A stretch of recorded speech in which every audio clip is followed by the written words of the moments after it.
Dire team pick. I would say like maybe Level 3. I'm trying to think like what support can like lane into it like with Morphling, because Morphling you don't want him to get like harassed really hard. Doom's probably gonna free farm in this lane. Yeah. 10 You're not going to be able to stop the remaining. Doom, but like you said before, Yeah. is it really going to mean anything when you've got the OD, when you've got the potential of another saving You may supporter? now End up going to select your Disruptor, though. heroes. Something completely out of left field here for Motivate Trust. That's fine. It's gonna be like more catch, right? You seem like not impressed with either of the last picks, but I'm obviously gonna ask now, seeing both of these lineups, which one impresses you more, and which one do you think is going to be their playstyles? I really don't like that Motivate last pick, just because it is paired together with the Morphling, and I feel like you're not going to do your job with tanking up a few of those hits that are going to be coming at you. Like, Weaver does a ton of damage in the laning stage, and I feel like a Disruptor isn't going to be able to do enough to offset the harassment that's going to be able to go onto the Morphling. So outside of Disruptor, really like the Motivate draft, but it really throws. You gave me time to think about the Disruptor, and now I'm jamming with it because it reads to me that Motivate feel like they're going to be extremely expensive. They think they always feel that way. Yeah, but like just think about it. They have like ODs, Astral, and like Gacha Boy go in with the Remnant to set up for a Disruptor all onto like Puck. Like it's just a load of extra control for anyone they want to go on the map. Like they like Disruptor is what gives them this team fight that we said that they just lacked. So like I think this is a good pick. Awesome. They are the drafts for game number 1 between Fnatic and Motivate. I'll hand on over to Gods and Lizard, who are going to be casting this game. Welcome, everybody.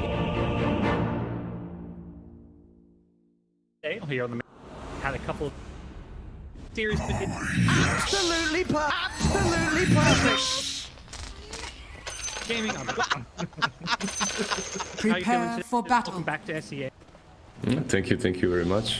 Feeling all right, hyped for some SEA loads. I'm watching some clinical, casting some clinical, well-executed Chinese Dota. I'm not saying SEA isn't like that, but Careful. it's a bit juicier here, let's put it that way. Yeah, things have been pretty spicy. Had upsets even just down Division 2. Division 1, we've had some surprises yesterday, so we'll be getting ourselves into the game to see here how spicy things are going to be. Fnatic and definitely some, sorry, not being and Motivate Trust. Definitely some spicy old chat yesterday. We'll get any of that here. Do you favor either of these two teams coming into this one? 30 seconds to battle. Well, when I saw two first picks, like the opening ones, I instantly favored Motivate Trust.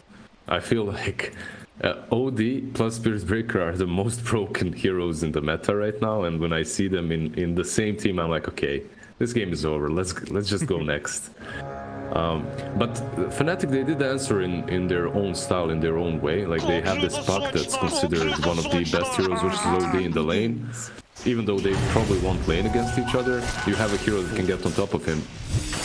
Bit of a bloodbath down in the bottom river. Q going to get going on potential first blood, going the way of Raven's PA. Fnatic were ready for the room battle, and they'll get a second kill as well. They're still pretty healthy, just Raven a bit low. Can they get a third kill? Doesn't look like they'll be able to chase down Massa, who's going to be bullied back to lane. Great start for Fnatic. Yeah, that's so good. Like, Raven gets what did he get, the first blood or one of the kill? I think he got first blood. He got the first blood even. It feels so good when your Phantom Assassin will get a lot of regen, perhaps that Orb of Corrosion earlier, and the lane will be a bit easier versus the Spirit Breaker and OD, because this lane, like, I mentioned it earlier, it can be Where are you going? quite difficult to deal with. Yeah, we haven't seen much Spirit Breaker in SEA, I will say. We've seen a lot of the OD. Another kill. I'm just watching. Raven just walked up and right-clicked him. You mentioned he's going to get out like an early Orb of Corrosion. He just did that with his starting items, the Orb of Venom. I'm not sure what was happening there. Like, I'm watching it and I'm like, I'm in disbelief, right? Like, you're watching it and you're thinking, okay, he's gonna go back. Never mind, he just feeds. It definitely looked like a little bit of a feed, something you have to be careful of for the OD as well as Spirit Breaker. They're going in again. they're just going to constantly look to bully him, even without their items coming out. It looks like they're going to get a second kill. Yeah, Raven is on a killing spree, and we're a minute and a half into this game. You mentioned you wanted some, you know, wild, active SEA Dota, and we're getting it here. Fnatic are bringing the heat down bottom. Yeah, I didn't expect it in this way, shape or form, 100%. But yeah, good for Fnatic, good for Raven. They just destroyed Masaros, and his lane. I mean, you're gonna get there with level 1, no ring of health. That is. Yep. He has the full orb of corrosion now. That is the crazy thing. Raven, you know, bought both components plus the floppy hat and the recipe. He is going to be, once he's like level 3 and has 2 points in the dagger, this lane just falls apart, it feels like. Q has to be careful here even. I believe that they can go, yeah, they'll just go on Masaros once again. Like, there's no charge. Raven may have overcommitted here, but he's willing to maybe dive for the kill. He gets a point of the blur. Maybe looking to use that as a defensive tool. Charge in a couple of seconds, but he blinks away and blurs. Raven, he wants back in. Yeah, he's looking for that final kill. Can they get it? Raven looking for that 5th kill of the game. Uh-oh, he's being charged now. He couldn't quite get the vision for the dagger. Has it in a couple of seconds. Raven willing to throw away his life. Gets the kill for his teammate, but dies in the process. Giving up a lot of gold. Sadly for him, in the end, he didn't have enough mana to use his blink on Spirit Breaker. He used the dagger, no mana for the blink, so he couldn't really finish him off before he dies. He dies anyway, 100%. Yeah. I expected Spirit Breaker to even die a little bit earlier there, but yeah, at least something for Masaros. He's top lane. Arguably, he's back, right? Like, this lane could have been just over already. Yeah, it's a nice little chunk of gold going his way, gets his ring and crown for it, but not the only lane with action, the only lane perhaps with kills, but up top you've got DJ on Weaver, putting a lot of pressure onto Motivate Trust's lane. They've already forced Boombui on the Disruptor to TP back. Jackboy's on the Morph trying to get his farm on. He's, you know, free farming just fine. Doesn't feel like this Morphling's being put under too much pressure just yet. Yeah, he's doing all right. So is Doom. But usually I expect Disruptor to do a little bit better versus the Weaver, but DJ just played really well on top when it comes to the harass game. And he had... he just used his region a little bit better, right? It all comes down to that. I've seen some Weavers, I think we had this exact same discussion. I've seen some Weavers, whenever they play versus a Disruptor, they just buy a bunch of Iron Branches, like 4 or 5, and stack up tangos. And then it doesn't matter that he's spamming you with Thunderstrike, you can actually sustain yourself. Yep. Like DJ just trying to rush that Urn of Shadows this game. As for Jabs, all in on the plus strength and just trying to tank it up a bit. See some of the Fnatic guys there looking, you know, calm, collected, waiting for some of these reconnects to happen. So we will be getting back into the game in just a second. One lane we haven't talked about, Armel versus Gacha Boy, aka Fearless. Mid lane looking pretty even, slightly puck favored so far. Are you expecting any big things out of these two mid laners early on? Well, Gacha Boy is trying to go for a kill, but yeah, I'm not really expecting a whole lot out of this lane. It's completely skill based. Let's just say that both of these heroes have their weaknesses and strengths against each other, right? Later on, Puck, once he gets that Dream Coil, in my opinion, it's a little bit easier for him to get the kills, right? Every time you get that Dream Coil on top of Gacha Boy, yeah, he cannot move, and if you have follow-up, it should be an easy kill, on paper at least. Yeah, Fnatic do a good job securing both water rooms, making sure that Gacha Boy's lane's bit harder. Top lane, bottom lane, Boombui gets going on, and bottom lane. They're looking for a couple of kills here. They've lost the Enchantress as they go on to Massa. Raven gonna get the kill. Ench trading is, oh sorry, he's not gonna get the kill, but defensively he Astrals himself, and Raven is not gonna find the kill. He has to back off and can't actually get it because of the Salve Astral. Nice play from OD. Yeah, it was a very nice play. Sadly for Raven, the Centaur just disappeared before he went on the OD, right? Like, if Sand gets that one hit, Masaros dies there, but still, I mean, they've had a ton of success on this bottom lane, so I'm glad that Masaros is coming back at least a little bit to make it competitive. Yeah. Yeah, considering how this lane started, they motivate Trust have to feel like, okay, you know, it's going okay-ish now. OD and PA, even on CS. As Yeah, we'll see if there's going to be any more action down here. Which is kind of weird considering how much OD was missing from the lane, right? Like, he just wasn't there. He was dead for the first 3-4 minutes. Like, with Enchantress coming back with a Hellbear Smasher, Fnatic maybe just going to opt to play this one a little bit safer, a little bit more defensive, but they have got the third hero coming on down. Weaver could swing the tides from them if they do go looking for the kill onto Masa's OD. He goes for the TP out. Anything to cancel that? Nope. Instead, they're going to have to go on Q, who doesn't have a charge, has a TP of his own. It's going to be close. They've got the damage. Nicely played by Fnatic to get the kill onto Raven. Yeah, that was just a ton of minus armor from the Orb of Corrosion, from the Swarm, right? So, sadly, Spirit Breaker, you're tanky, but you're not that tanky.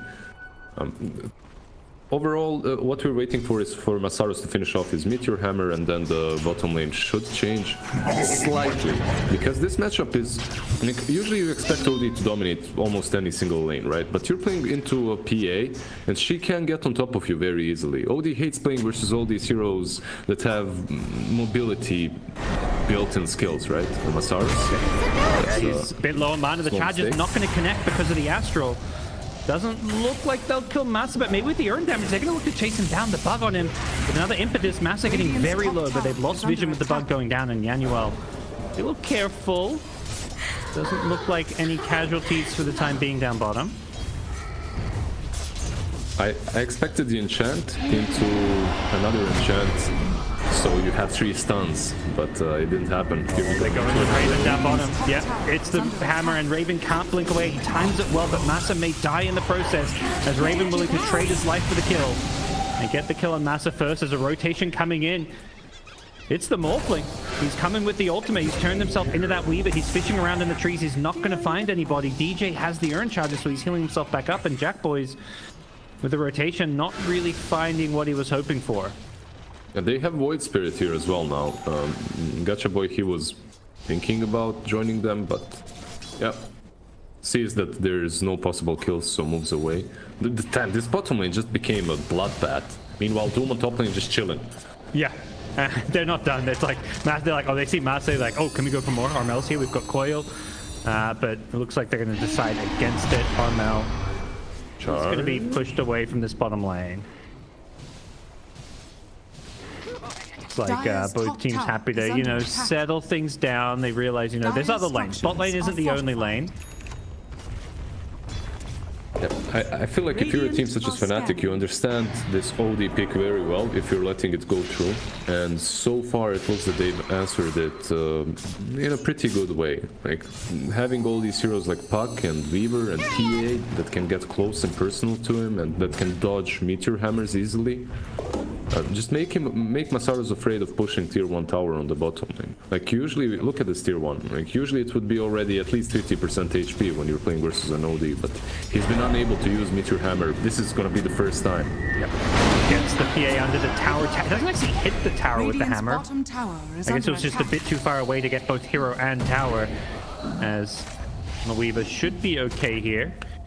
Dire's top tower is under attack. I'm surprised he didn't hit the Spirit Breaker a couple of times there, as the charge is on cooldown, he knows it, but yeah, doesn't wanna be a little bit too cocky and then get charged. Radiant's courier has been killed. Actually, Fnatic the one pressuring towers early on with the Enchantress. Pushing up top, they've taken a tier 1 tower while keeping their bottom tier 1 fully healthy. So let's see if there's any play that Motivate Trust can make for themselves. Right now, they're just kind of content to focus a bit more on just farming and playing this one a bit slow. Yeah, which is interesting, right? You have the Spirit Breaker on the bottom lane protecting the OD, but the OD himself isn't really pressuring that hard. And now that opens up some plays for Fnatic. They can decide to either pressure mid while OD is pressuring bottom, or perhaps even TP bottom and defend it completely. All because they're the ones that took the tower first on top lane. It just opens up different strategies for them. Oh, down bottom doing a good job of just delaying this push. The hammer going to come out again. They're pinging, they're TPing in the puck. They want to go on Master. They know the Astral's on cooldown for a little bit longer. It's coming up in a couple of seconds. Instead, Armel going to drop the Dream Call on Q's Spirit Breaker, but I'm not sure they're going to have the damage. Maybe with another orb in a couple of seconds, but Disruptor. Disruptor, he's level 6. Catches the puck. Great catch with the kinetic field as well. And the puck locked down is going to be brought down as a double kill going the Disruptor's way. Absolutely perfect play from this Disruptor. Yeah, he was at the right spot, at the right time, uses his ulti, catches 2 heroes that really hate being in that stat. Everyone hates being in Static Storm, but Puck and Weaver, if you catch them, they're just dead like 99% of the time. So, really good read from him to move in, and nice counterplay. I guess they expected it. If I can see it happening, right? If I can see this Puck rotating bottom and trying to defend versus OD, they can as well. So they set up with the Disruptor a little bit earlier. Nice little bait, and now they bring in the Morphling to finish off the tower with them. Morphling thinking his lucky stars. He got the Possessed Mask, considering he didn't go for any lifesteal. So he's a happy camper with the Lincoln Sphere being rushed against. So looks like both teams are going to settle kind of into a greedier pattern here. You know, you've got Doom on one side, you've got Morphling on the other. Do you think one team is more pressured to kind of be the ones playing aggressive right now? I feel like both teams are happy with going late game. Obviously, when you're playing versus a Node versus a Doom, sorry, you're kind of worried, right? It doesn't matter how many Lincoln Spheres you're gonna get. If he gets on top of you with Halberd, Force Staff, whatever, you'll get doomed. That's a -1 hero in fights. Charge mid doesn't see really any follow-up as Void Spirit with a DD rune is poised to defend this tower. They don't want to give Fnatic the tier 1 mid tower. That would open up the map quite dramatically. Got Raven just trying to finish off that battlefield. Yep. Can they bring him down? They're going to need backup, and the backup's pretty far away, but he commits the Nether Strike as well into a glimpse. Jab's getting pulled back in, doesn't get out of the kinetic field, so he may be going down here, but gets the Doom out on the Void Spirit, so he's looking for that return kill for his team. He knows his fate, and DJ and Yanuel, the two Fnatic supports, want to finish off Gacha Boy. Is there a deny? They look for it, but they don't find it. It's Raven getting the kill, make it 2, as Armel gets a second one on the Spirit Breaker. Fnatic coming up big with a nice little bait on the Doom. They responded very well there. Yeah, they just have full control of this top lane, right? The Dire jungle, and it's very easy for them to connect to any sort of a play that Motivate Trust try. But because of that, Masaros is getting more farm and he's being freer on the bottom lane. So it's all kind of a trade, right? Even though you trade poorly on Motivate Trust and you lose 2 for 1, the OD is getting closer and closer towards his agonies. So I don't think you're way too sad about the state of the game if you're MTG. One thing Fnatic continue to do well, though, using this Enchantress is pressuring this mid-tier 1 tower, just getting that medallion on a creep with the Enchantress bonus damage and getting that tower almost down to deny range. And I think Motivate Trust realize Fnatic's committing hard for it, so they're going to go for their first kind of real move of the game. They smoke up and they are on the hunt, probably looking for a bigger fish to fry. They don't want just these supports. Instead, they're going to find the Doom. It's a core hero, and his Midas hasn't been used. Get him with the Midas off cooldown. That's a great kill if they can do so. I believe they should have the damage here. Jabs. 1 or 2 more right clicks, ends up going down. So nice kill. Motivate Trust. Yeah, you could see that he's trying to go into the medium camp, then he's trying to go towards the hard camp, anything just to use that Midas. Doesn't get it. They do lose the tier 1 on the mid lane during that process, though. The power of the end. She just keeps sending creeps at it with the medallion, and eventually it goes down. If Motivate Trust can make a response, they're collapsing on this mid lane, even bringing in Jackie. He's got a completed Lincoln's here, so perhaps feeling like this is a timing where they can fight. A couple decent morph targets, if you can get someone like the Weaver, does make him pretty impactful in a team fight. I feel like both of these carries aren't...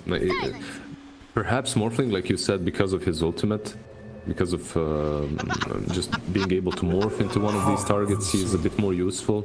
But both of these carries aren't necessarily too happy at their item build right now when it comes to joining fights, right? Like, you'd rather continue farming, getting 1 extra item, BKB on PA, and I'm not sure what Morphling is getting. He's actually going for a Manta, so a very... well, let's say it's just not that flashy E-Blade. He won't be just destroying an Ench in 1-2. Yep. all in on the kind of defensive items. Blinkets for the Doom, maybe the, say, Manta for like the Silence, the Waning Rift. Very kind of defensive, but more just a hero that you get enough items and you can do damage, or same with the levels. So see how it pans out. For me, Manta feels like, okay, I'm getting this Manta, then I'm getting 2 more items, and then I'm ready to just destroy everyone. Yeah. But it just feels that, like that item build in which your team is always going to wait for you. You won't be the one that's really making a huge difference early on. Radiant's And on the middle other side, you've got tower is a under Battle attack. Fury PA. So as we can see by the net worth, you're not out farming a PA when she has the Battle Fury, and that's going to be at least a little bit concerning for Motivate Trust, you know, when they look at the other side and see how well this PA is doing. Oh, 100%. If you're Fnatic, that's what you need. You really need these 2 BKBs on the PA, on the Doom, and you're pretty much set. You're ready to take as many engagements as you can. Dire's top tower They is would under love to do attack. it before Masteros gets an Aghanims, by the way, but I don't think that's happening. He's 160 gold away. But they're gonna prevent those Astrals from coming to play. They get the Doom caught at the top lane with the Glimpse into Static Storm, but he manages just to kind of walk on out of it. The Glimpse back now coming. Screen Astral into a Meteor Hammer. Anything to cancel this one? No, sirree. With the Sanities, they drop the hammer, kill the Doom, get the Edge to follow up as well, and Gacha Boy maybe hunting, looking for more. Dire's middle tower Has is that under Dual Scepter attack. as a catch, but doesn't want to commit his last Astral Step charges. Does look like... Armor is charged. Yeah. Does he realize this one? Can he get off a phase shift? Doesn't do so. Is there a bash? He gets up, brought down by the Void Spirit catch. Great play from Motivate Trust to kill 3 Fnatic heroes. They're down on the farm game, but they are finding these kills now. Yeah, they're finding the kills mostly Dire's because of top tower Fnatic's is under over-eagerness to take these fights, right? Like, we were waiting for the BKBs, they weren't. They just went in onto the tier 2, and now they might lose the PA as well. Yeah, they're just making all the right moves. Can they get the PA? There's no BKB yet, and they do so. They're getting kill after kill, getting active, using the power of the Spirit Breaker plus Disruptor. Anybody caught out of position, you can almost always kill the charge, gives you the vision, you can set the glimpses. And Fnatic are just getting picked apart. Yeah, Motivate Trust, they're just playing every single fight properly. Radiant's middle Like, tower after is killing the falling. puck, instantly smoking into the PA. And another kill. And another kill. Like, He went for the tower. feel like- Yeah. At this point, it's like I said before, it's Motivate Trust, but truly what's happening is Fnatic is being a little bit subpar. I feel like they need to get their stuff together, converge after the BKBs, and then take some moves. They shouldn't risk anything any longer because they're being punished heavily. Like that puck kill on mid lane. If I was the puck, I'd probably get tilted a little bit because that's the only way you die to a Spirit Breaker, right? If you're close to the trees and he charges you, you don't have time to react to that. And mid lane now. He seemed dead. It sure looks like it. They throw out the Static Storm to make sure of it. That's back-to-back deaths in this mid lane. Armel's puck 1, 3, Radiant's and 2. turret Not a has been scoreline. killed. Imagine you'd be happy to see if you're a Fnatic or a Fnatic fan right now. That's just... You know, a hero like Puck is not meant to be dying this game, but the Disruptor pick has worked so well. Yep, I feel like I'm not the only puck that would get tilted after dying to that Spirit Breaker and then mid as well. But he is creating, like, you know, when you're a support player, you always tend to go for the... He's creating space, right? PA getting closer to the BKB, I suppose. But they have fed quite a few kills now, and the lead that they've got has all but disappeared. Yes, it feels like something like 6 or 7 kills in a row Motivate Trust just got in succession there, and no real response from Fnatic, who their greed getting the better of them, it just feels like in many ways. And the good vision from Motivate Trust, you know, when they catch the PA, they have that high ground ward and stuff, but for Fnatic, yeah, at some point you can't just afford to keep getting picked off and playing this greedy. Dire are scanning. So it's 200 gold away for PA. Doom has already got it, and from this point, I think they will start making some moves. So far, it definitely has been difficult. Like, you're playing into this OD, he has Aghanims. Without BKBs, you can't even fight, really. He's going to put under like 1 or 2 of your heroes, and the damage from Sanity's Eclipse will destroy everyone. So I can completely understand that they're in a difficult spot and they're just trying to somehow get to the BKBs. Yep. Gotta see what Fnatic can do. They've got BKBs and they're gonna force a Roshan here with the minus armor from the bugs. There's the Enchantress Medallion or Solar Crest now. Raven is in the pit trying to get that Aegis. Can Motivate Trust make this move to get there in time? They're gonna have Gacha Boy jumping on in. He goes a bit early to get the Roshan, but he made this kill off the Enchantress to start things off. The Static Storm is there. Maybe a little bit wasted on the Enchantress as they're trying to get the PA in the pit. Raven BKBs, but it's perhaps a little bit too late. It's an absolute mess in the pit as Q gets it. He snatches at PA. He's trying to kill them through this one, but he isn't going to be enough initially as Jack Boy's on the Morphling getting Spirit Vesseled up and bullied away by the Doom, but he doesn't go down here and the PA dead now, so that's a big problem for Fnatic who get the Doom brought back in by the Glimpse, and with another Astral coming out, it should be Motivate Trust coming out on top. Steal the Aegis, kill the PA and the Doom. Great fight for them. Yeah, the buyback from Enchantress as well. Just a great fight from them getting into that pit. This play feels so forced. Like, you're going into this pit after the BKBs. I understand. Maybe what they're thinking as well is, okay, let's bait them into this fight. Let's force them to fight now that we have BKBs. Because if we smoke up and just chase them, they might just bail. They might dodge us. If we go into the pit, they have to fight us. However, you're putting yourself in a bad position. There's just all these AoE spells, the Aghanims from Void Spirits as well, just completely wreaking havoc on them in that pit. And PA, Raven, he tried to BKB and finish off the Aegis on his own, but it wasn't even that close to... It wasn't like, okay, I'm gonna hit it for 2 more seconds and I get it. No, he needed to waste half of his BKB to kill Roshan, and then there's Spirit Breaker with the ulti to actually stun him through the BKB. Just Motivate Trust, they're doing all the right moves, and feels like Fnatic, they're a little bit shaky throughout this game so far. And one of the things I've noticed, we talked about the importance of these BKBs and the timing for Fnatic. With how well Boomboy has done on this disruptor, he's almost completed an Acceptor. He's got the Philosopher's Stone. Radiant's bottom We're gonna catch Puck mid now. Okay. They throw the Astral, and that should be enough damage to kill the Puck as he comes out. They commit the Static Storm as well. Enchantress gonna pop on out. The Doom does get the BKB. He's looking just to turn and fight him with Raven coming on the PA. They want Masses OD, but he gets another Astral off. Can he blink away? They'll do so. Blinks down south the way he was facing just to make sure he can get the blink off, and they don't finish off the kill. That's the BKB's committed, and now Raven is in all sorts of trouble. Without this BKB, he's got to find a way out. He's instead just going to try and find his way out of this one, but now with the Morphling showing up, it spells trouble as he goes down. Adaptive Strike to finish him off. Oh boy. Oh boy, indeed. One outplay after another after another. They get the Puck, they get the PA. Pretty much the best 2 kills they could ever hope for. And did they lose anyone even? I don't think so. No. Like, the OD blinked out, like you said. Radiant's middle tower is This under attack. Astral Imprisonment is just so difficult to deal with at this point. Don't run off. Like, you want to kill the Spirit Breaker? Nope. Got the Insane to cancel the TP. Okay, that'll do it. Yeah. It's a decent kill. Nothing great, but it's something at least. Considering, yeah, they've had like 1 kill in, I think, in like the last like 8 to 10 minutes or so, and they just keep getting obliterated in these fights. Puck, ooh, we've seen a few times this Puck getting caught out by this Yule Scepter into Remnant. That's something that... Oh, nice blink hook stomp. They get the Doom out, and that should be a kill. Like, Coil gonna be off the mark as Masa gets a nice little blink out, but they should still have this kill. A second Astral. They're biding their time, waiting out the Doom, but that Doom still has plenty of time on it, and it was a nice attempt from him to save the Void Spirit, but there's just no follow-up. His teammates weren't really close enough, and also when you're using... Okay, Meteor Hammer mid. Yep.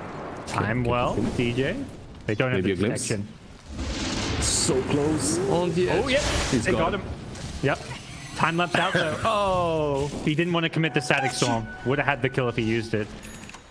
Dire's bottom tower Because he didn't, is though, under attack. now they can smoke up, and that Static Storm that you mentioned, and you mentioned the Aghanims before it's completed. So... Okay. pretty much worth it to save that and show the axe on someone else, I feel like. Puck playing so safe. I almost just been caught one too many times where he knows he can't just start showing in waves. They're gonna catch the end here, but that's, you know, for Fnatic, that's kind of the hero that don't mind tanking a smoke gank. Oh man, is this the new Earthshaker Morphling combination? Spirit Breaker Morphling? Oh, Spirit Breaker Morphling. Yeah, he's got the Aghanims. He's going to be charging like constantly across the map. It's oh no, this is gonna be so difficult to play against. You're just thinking of the pub games. Motivate Strats, they've got big ideas. It's so obvious even, like this idea is so good. Dire's bottom tower is under attack. Oh, I feel bad for Fnatic at this point. Like, it's obnoxious enough to deal with one Spirit Breaker. Now they have to... They're going to play the split push game. Armel with Boots of Travel just chipping away down bottom. Has a Lincoln Sphere queued up. It's tough for him.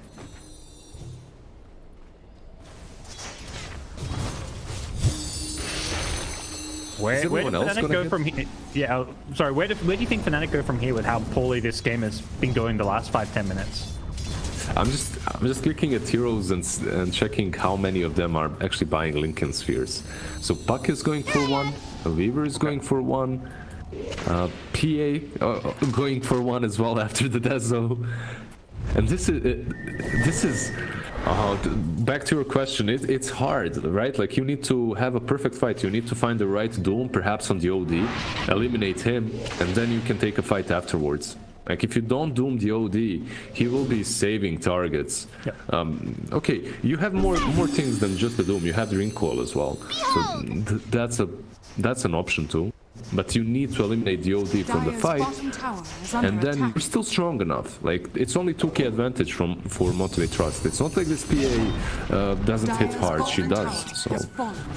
And level 18 PA, so gets that final point in coup de grace. Finds a Titan Sliver as well, which could be nice. Or actually, maybe that was the other team finding the Titan Sliver. But both teams farming each other's Ancients and just trying to get what they can from the map. And probably for Fnatic, it's kind of like a sigh of relief that they can finish some of these much-needed items for themselves. Radiant's top tower is under attack. Oh yeah, I feel like Fnatic are definitely the ones that are more happy with status quo, right? Like, they want to be just stepping on the brakes a little bit and waiting to get a couple of items. Meanwhile, if you're Motivate Trust, this Aghanims on Void Spirit, Aghanims on Morphling, Aghanims on Disruptor, like, you're more than happy to fight right now.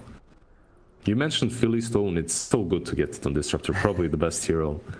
Like, these fives you get, like, it's such a game-changing Aghanim Scepter. The moment you get it, you instantly queue up.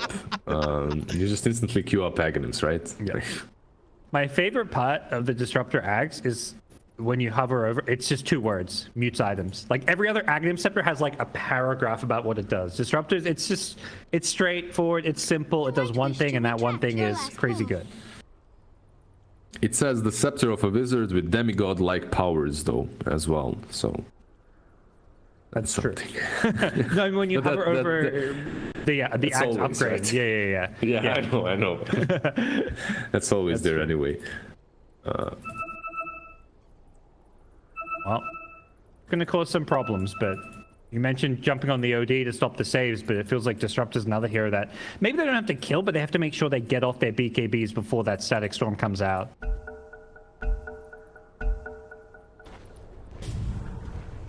It's... Gonna unpause back into this one. It's like, you get charged. If you get charged and Disruptor is around, you're dead.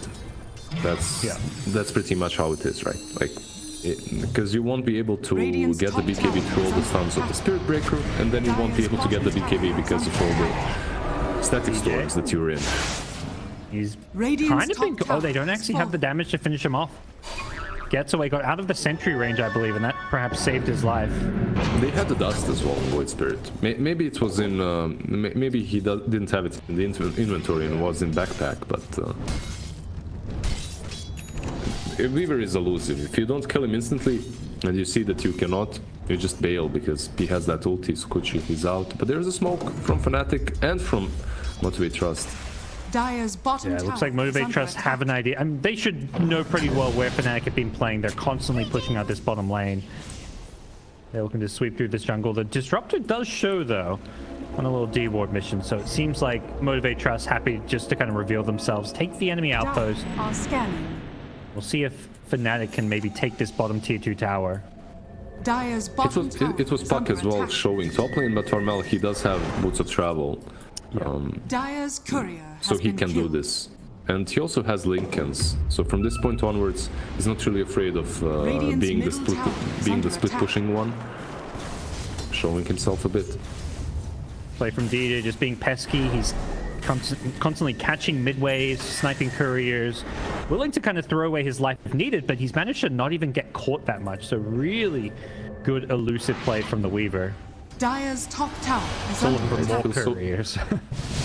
It feels good when you're a Weaver and you can play this kind of a game behind enemy lines, just to cover up stuff, just killing couriers. You have to be good when you're up throwing- against Spirit Breaker too. Oh, 100%. Radiant are If scanning. he shows himself for like one split second too long, he's dead. He's charged and dead. Well, the standoff will commence soon around this Roshan pit. As much as Fnatic have been fine playing on that bottom side, pushing out the wave, that's going to change here. Now that Roshan is back, they realize they have to kind of venture back towards that Rosh area of the map. Might wish to retract your last Lincoln's does get popped. That's the charge breaking in as they're going to look to jump in. Gacha Boy catches the Weaver here. They followed up with the charge in the Morph lane. That's him charging. It gets the first kill. But the PA coming, the BKB, Raven's caught. Managed to get out of this one. With the Doom coming out, they may be able to turn this fight around, but the OD caught in the coil. Can't save everyone as much as like he runs out of astral charges, and now he's the target they want to go on. Gets the self-astral off, keeps himself alive a bit longer, but Jack Boys is back in with the Morphling charge. He catches out the Doom, goes in, bursts him down. Meanwhile, Raven's PA is on the backlines of Motivate Trust, finishing off the Disruptor, getting a kill there, but now Raven getting chain stunned up with the charges. There is just too much control coming out from this Motivate Trust side as they're going to go on the Enchantress as I'll do well. better next Adaptive time. Strike, not enough damage to finish them off, but the Spirit Breaker will make sure they get it. I felt like that's the possible best scenario for Dire's middle tower Fnatic. They're is fighting under on their own attack. high ground, they have vision, they break the smoke, they pop that Doom on Void Spirit, and they pop their BKBs before Static Storm, but it still wasn't enough. Like, it looked like it just might be, but I feel like to have that Void Spirit, they needed to somehow converge and fall back together. They pushed their luck a little bit too far, Q bought back, and then obviously Morphling with that charge went in, destroyed the Dire's Doom, bottom tower is under attack. and won the fight pretty much back to them. He has a knee blade now, he didn't even have it, yep. Charge 1, charge 2. Oh my god, you mentioned what's worse than a Spirit Breaker is 2 Spirit Breakers, and we see it there again. This Morphling in that last fight did by far the most damage of his team, and it was just charging. Anyone he charged and went in on just seemed to die and melt to the follow-up damage from an Adaptive Strike. And with a knee blade now, he's just going to be an absolute backline sniper. Yeah, like, how do you kill a Morphling? It's a very difficult hero to kill anyway, and now you are playing versus a Morphling that has Bulldoze too, right? Like, Yeah. status resistance through the roof. When we're talking about status resistance, I feel like Gacha Boy could have went for something that gives it, as you're playing versus a Doom and you have this astral imprisonment to work with, right? So maybe if you have a bit of status resistance, that Doom would be gone after 1 or Radiant's 2 middle tower is under imprisonments. attack. Then you can fight afterwards, but Lincoln's also works if you Radiant's middle tower has manage to fallen. survive that way. Now the OD gets his Ag Shard thanks to the Roshan, so some movement potential in those Astrals could be useful against the Doom target. We're confused the first time you saw that. Like, moving, yeah. It doesn't seem natural. It took me back to when Dota 2 bugged that Puck could actually move while phase shifted.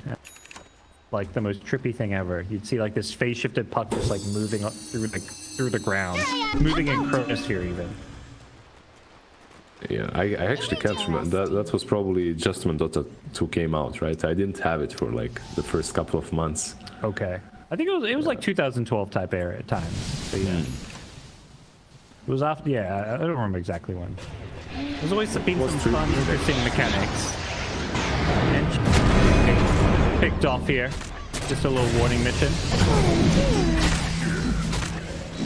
I remember playing Dota 1 using Manta, and back when TB had something like a Manta style spell, right, to create illusions. It wouldn't conjure them, you would split into illusions.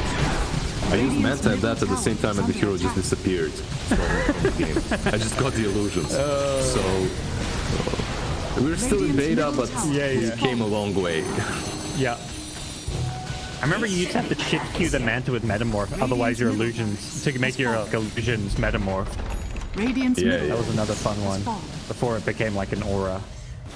But here we go, Jackboy is just this unstoppable Morphling. Beyond Godlike, he's well and truly in line, and something the players mentioned in the pre-game interviews was this could just come down to a Raven versus Jackie kind of carry showdown, and that's kind of what this game on some level has become, and Jackie has the carry of all carries with this Morphling. Looping around, this dude is looking for a juicy target. Finds a disruptor. That's not the one he was hoping for. He instantly gets static stormed, and they're just going to take him out. They tip jabs. Probably looking for the OP, but Massa was well hidden. Now he's going to get found here. Raven has BKB early. Doesn't have a good target to go on.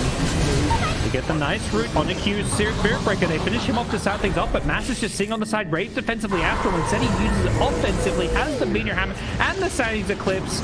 They want the PA. Raven gets glimpsed back after the blink out.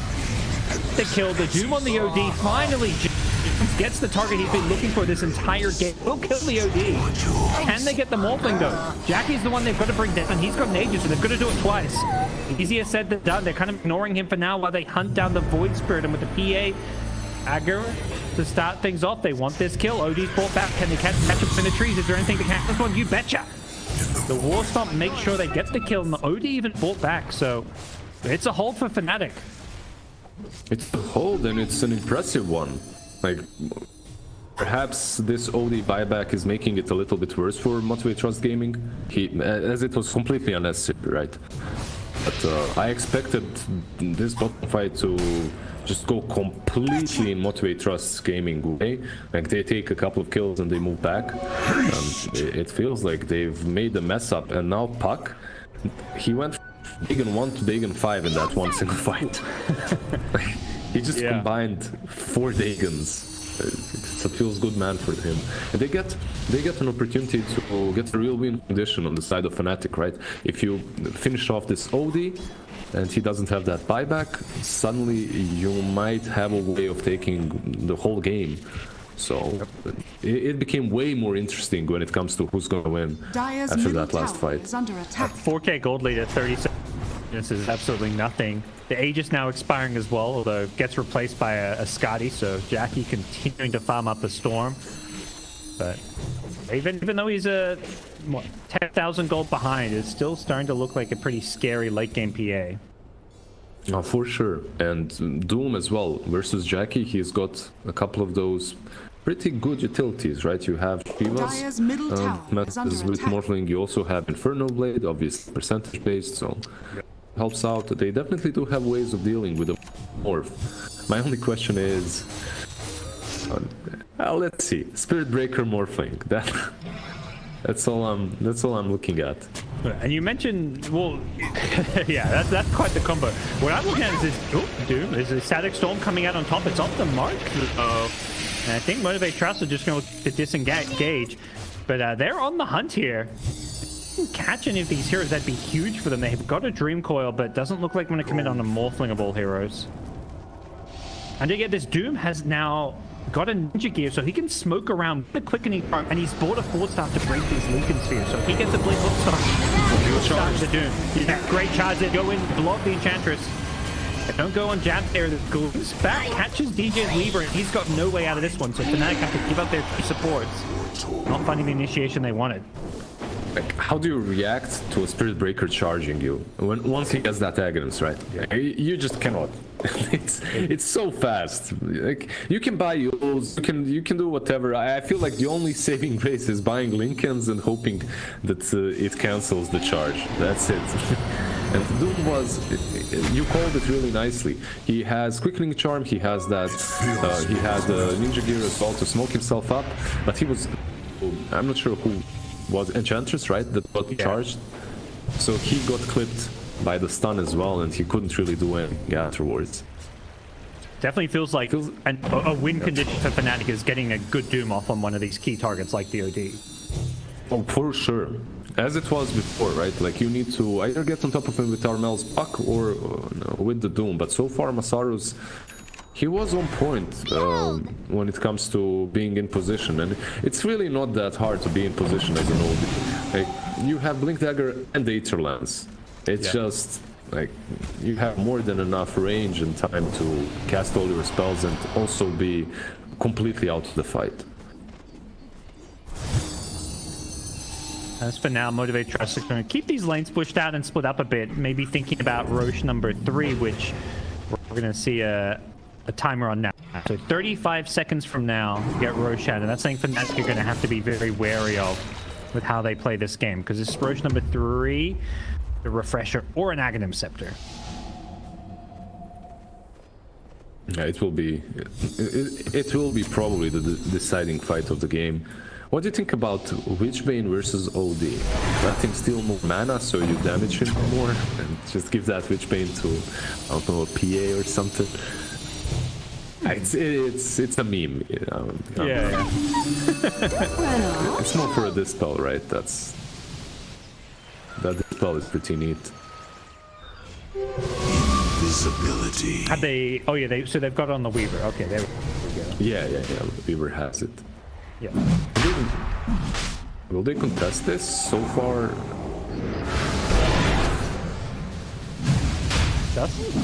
I mean, they're just not in position to. I feel like this Morphin's going to kill it so fast. yeah, but I expect John Wall to at least send a creep there to scout it, but I guess they don't want to even fight for Roshan. Dire Because- are scared. Sean has fallen to the dark. But now they're getting together to smoke up. I think this was a mistake for Fnatic. I don't think that they didn't want to. Now they actually smoking up smoke up still? anyway. Yeah. All right, maybe it's the next level play. Well, they want to avoid this thing. He's got the Aegis and all his team nearby him, so even if you kill him once, you're never going to kill him a second time. I think Fnatic realized this smoke, we didn't find those like OD or Void Spirit type targets. Let's just back off, push out some lanes, and not get caught. Yeah, there's Aeon Disc now on Masteros as well, so, and a telescope. So he's going to be imprisoning you from it's from a different country, different time zone. Pass range. It's pretty bonkers when you've got the blink to go with it. Down bottom, just on a creep. Q, maybe hoping that a hero showed itself on the wave, but not the case. Still smoked up himself in the ninja gear. Just constantly trying to clear out that wave, and the rest of his team. It's probably the best change that happened to Spirit Breaker in a long time, right? Like, usually if you have a position for Spirit Breaker 40 minutes in, he doesn't have at least one of these items, BKB or Aghanims, right? Yeah. No matter how good this game is. But because of the charge change with the Greater Dash, you can kill off the full wave with one charge. It gives you a flash farming ability, which is what this hero desperately needed. Yeah, he goes in, takes out the tower, and just gets out of there. Did get brought kind of low, but knowing Fnatic aren't going to commit too much on him, definitely not a Doom when he's got an Aegis. That seems like a surefire way to lose this game if you're dooming this Morphling right now.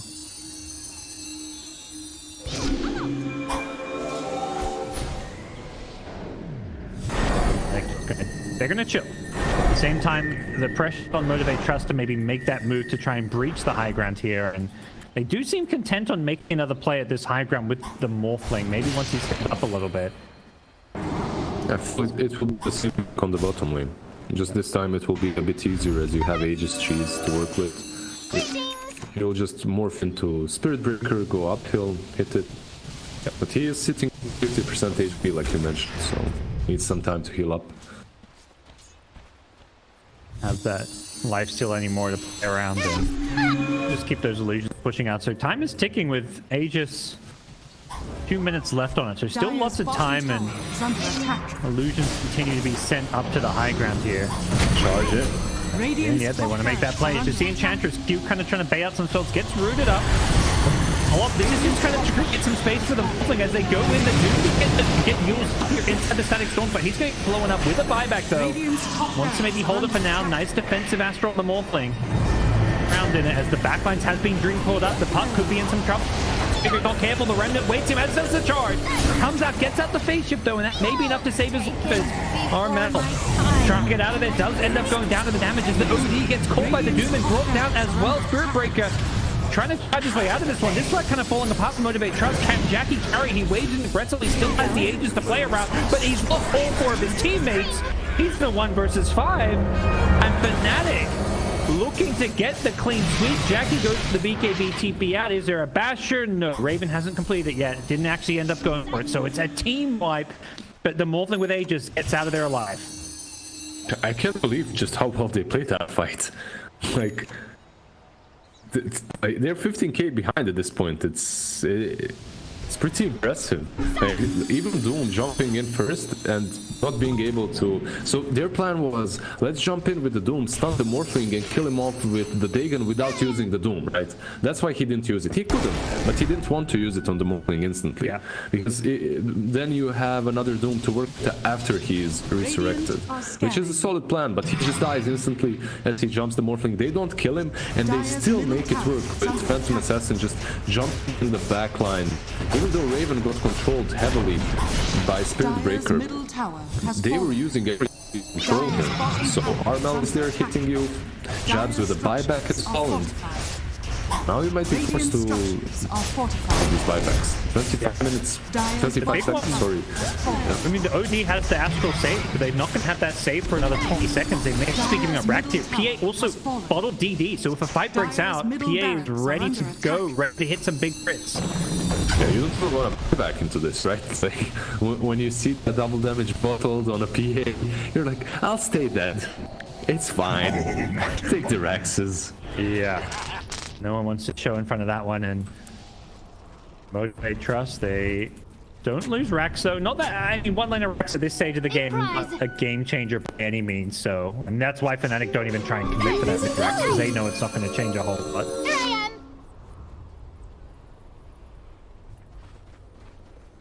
Where things go from here.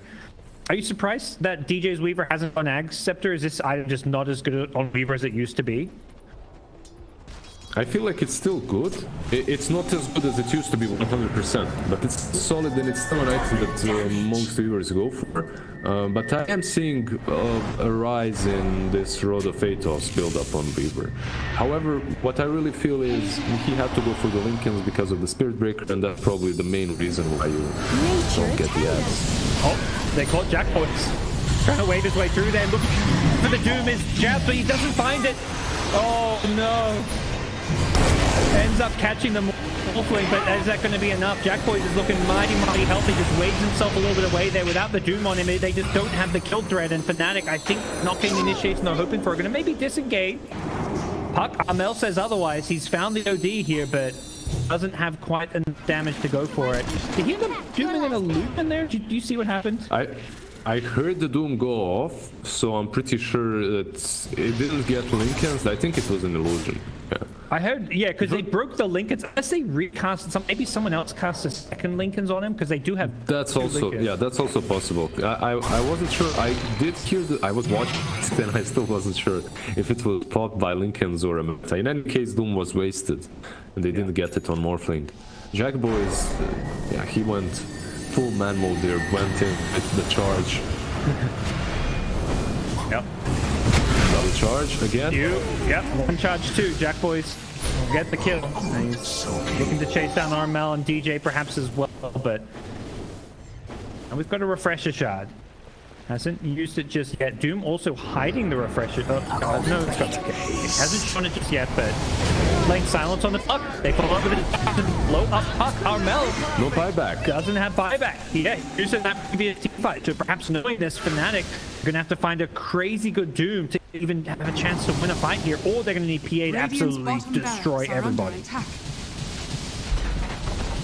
It's just so hard. Yep. Yeah, actually, no double doom. Like you said, 44 seconds away from that refresher orb. I feel like you wait for it.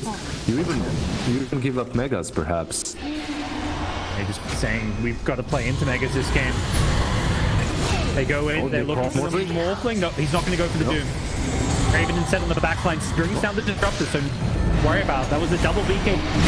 Now Japs goes, he's looking for the Doom, but doesn't find the OQ like he was perhaps hoping for, and now he's being focused down. It's a problem for Fnatic. No buyback on Doom. He couldn't get it off in time, and with Weaver getting blown up by Sandy's Eclipse, this could be the end for Fnatic. Just EA versus the world here.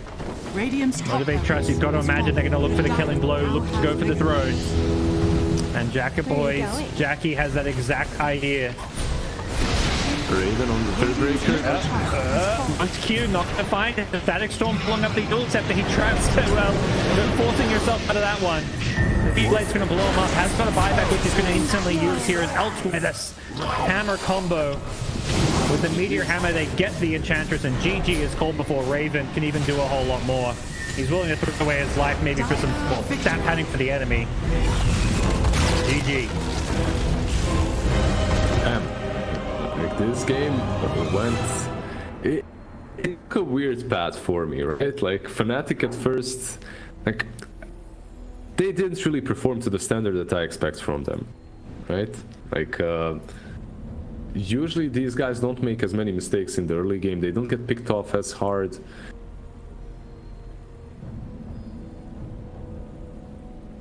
But same can be said for Motivate Trust in the laning stage. Like, their laning stage went horribly. That bottom lane Q aren't supposed to be dying that many times.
5 seconds remaining. Radiant team ban.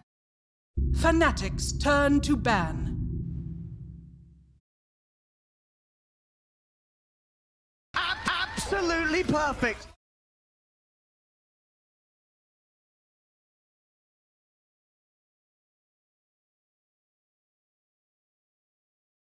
Ten seconds remaining.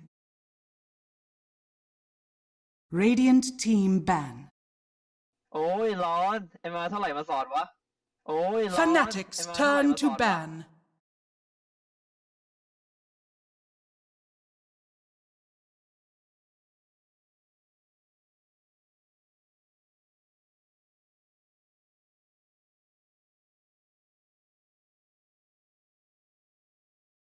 Ten seconds remaining. 5 seconds remaining. Radiant team pick.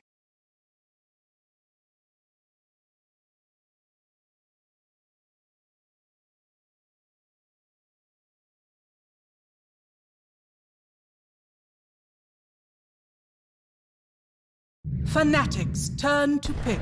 Mars!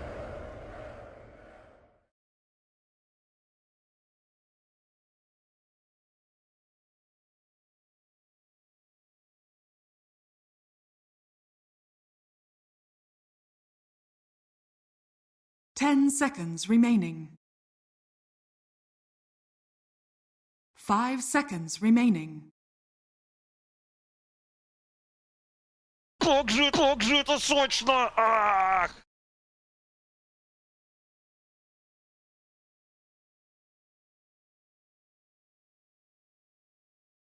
Getting picked. Q loves it. Yeah. Boomboy loves his Snapfire as well, so I wouldn't be surprised to see them pick that up. Again, it's all about the versatility. I want to see more Snapfire, just because even in the laning stage, the little Shredder, if you're opting to go down that route, combine that together with a Blightstone, God's Rebuke does a ton of damage. There seemed to be a lot of Snapfire picked up in the first half of this.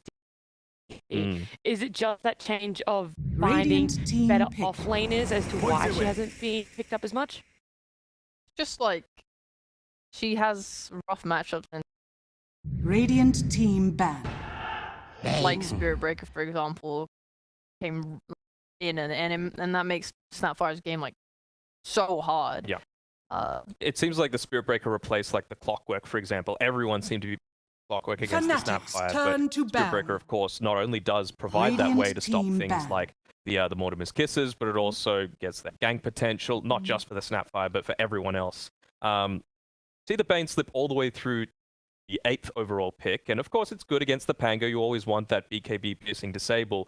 I feel like if this was SMG instead of Motivate, we would have seen a Bloodseeker come out there, because not only is it great against the Pango, pretty damn good against the Queen of Pain as well, and they have the ability to flex it onto someone like Rogi, who's able to play it in those support roles, even if you've already picked up that Mars. But Bane, of course, very strong all throughout, so it's still going to be a good. Motivate Trust. As a team that picks Pango a lot, especially in first phase, they know what they don't like to play against for. I often see, I think in the second phase plans when they pick up Pango, they usually tend to ban Grimstroke and let through Bloodseeker because they, in their minds, I'm guessing, think that Bloodseeker is actually like fun to play for Pango. Like blink fuel guard, and when you have that build, you're basically essentially blinking in on someone and staying in place. So the rupture doesn't matter. Yeah. So I think that's the thought behind it. I think Bane is much better just as a hero. Like for the lane, he's really strong. He provides loads of setup. For a Mars, especially, right? Like insane. And we've seen so many times, you can have one person off split pushing, even if it's someone relatively mobile like the Pangolier.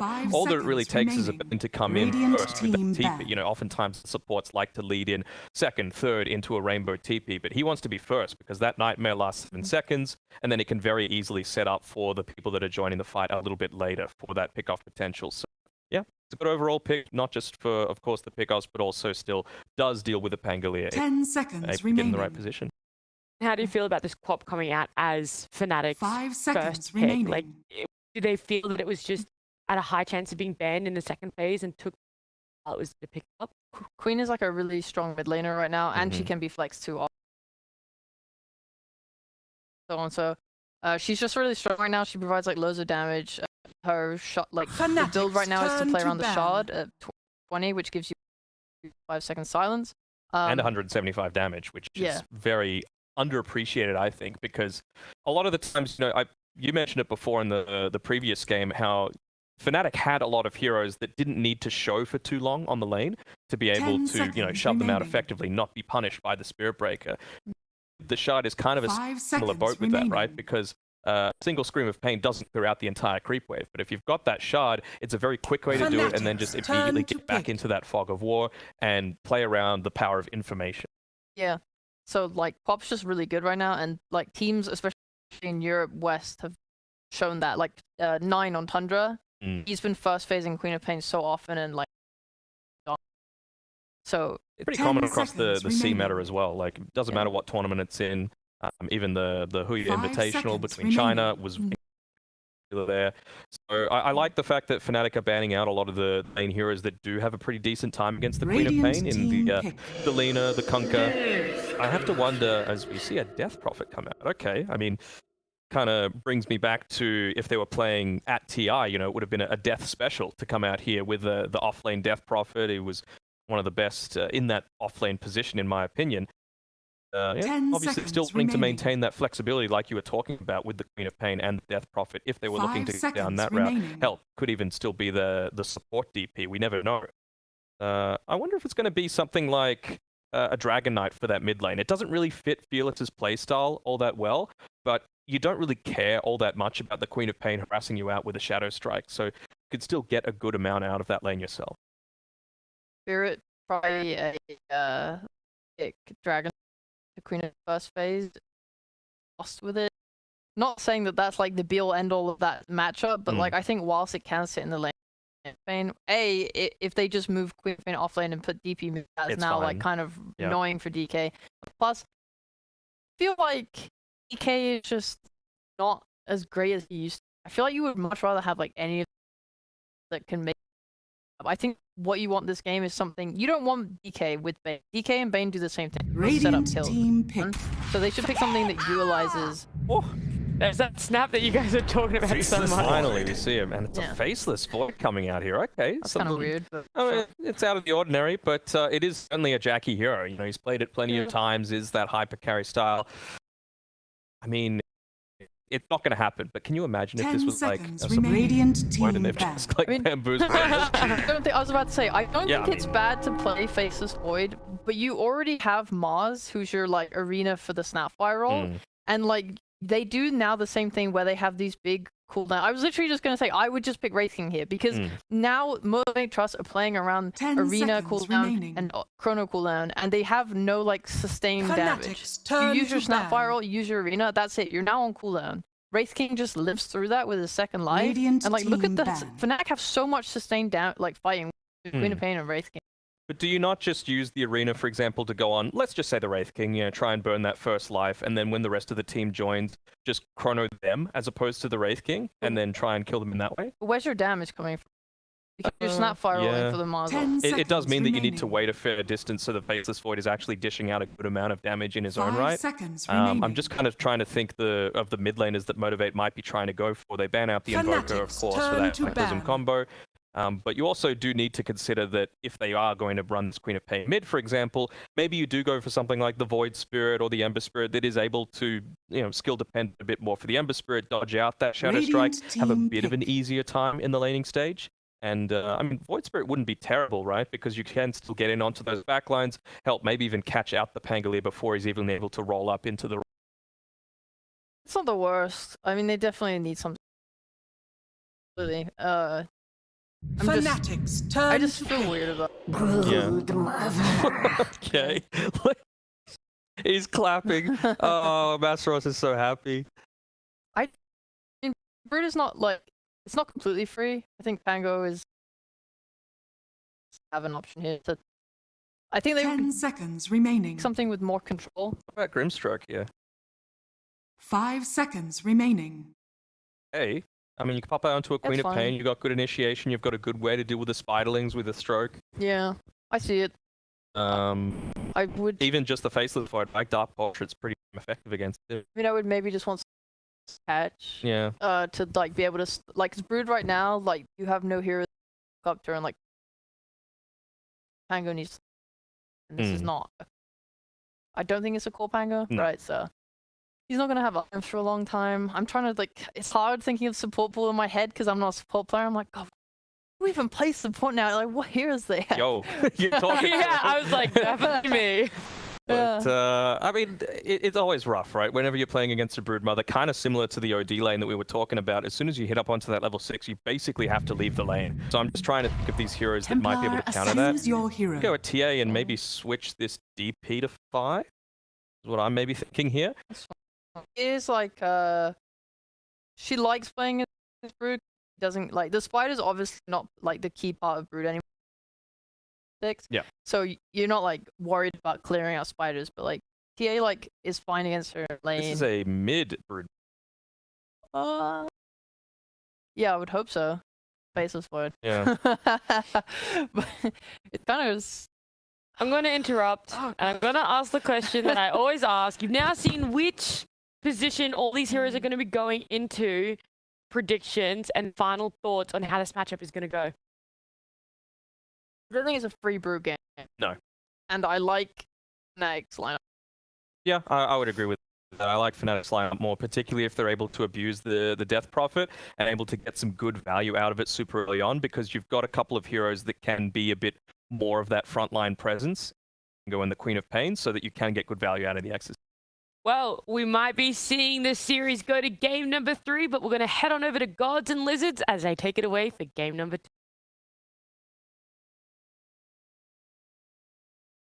It's time now for game number 2, and Lizard, you know, first thing I look at when I see these drafts is that dirty, filthy Brood pick. What do you make of it? Yeah, it's the last big Brood Mother. When I saw it, I was thinking, okay, Fnatic, they're in a problem. They need to use this last pick wisely to deal with that. And then you look at Fnatic and they pick a TA.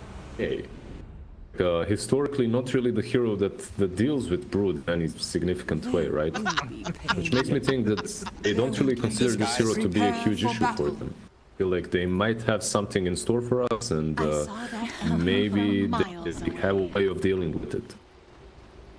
Well, we'll see if they've got you know, no conventional Brood counters perhaps, but maybe they, you know, this isn't the Brood of 3 or 4 years ago where it's all about this mass spiderling army. You've got to have the AoE clear. So yeah. Friends, let us next course is going to be elsewhere. We've got Armel playing TA. It looks like, yeah, he is going to be up in mid lane against the Brood. Typically, Brood being more of the off laner. Are you surprised to see it being played in here in the mid lane?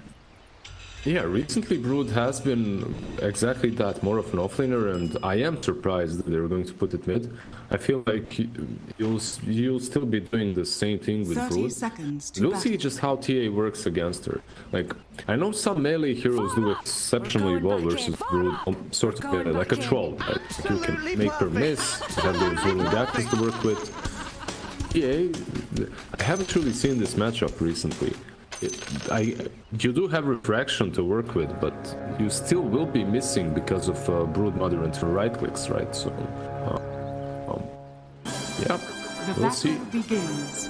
We'll see indeed. This time around, any early action doesn't look like it. Jackie's Void around some Fnatic heroes. He's not really a kill. If he needs to, can always the time walk up. And maybe, you know, when it comes to, like, obviously there's been a lot of other tournaments, but when it comes to see, we haven't been seeing much of the Faceless Void as a carry. That's definitely something also that's a little bit new. Why do you think Motivate Trust are going for the Faceless Void here? Well, they picked it a little bit earlier, right? They had it with the Snapfire, which is pretty cool. You have some combinations there, some damage to work with. They got answered by a Raid King. Overall, I think that Faceless Void is a popular hero at the moment. Perhaps not in SCA, but he is being picked in different regions quite often. He's at that point that he's actually getting banned in second stage almost every game that I'm watching.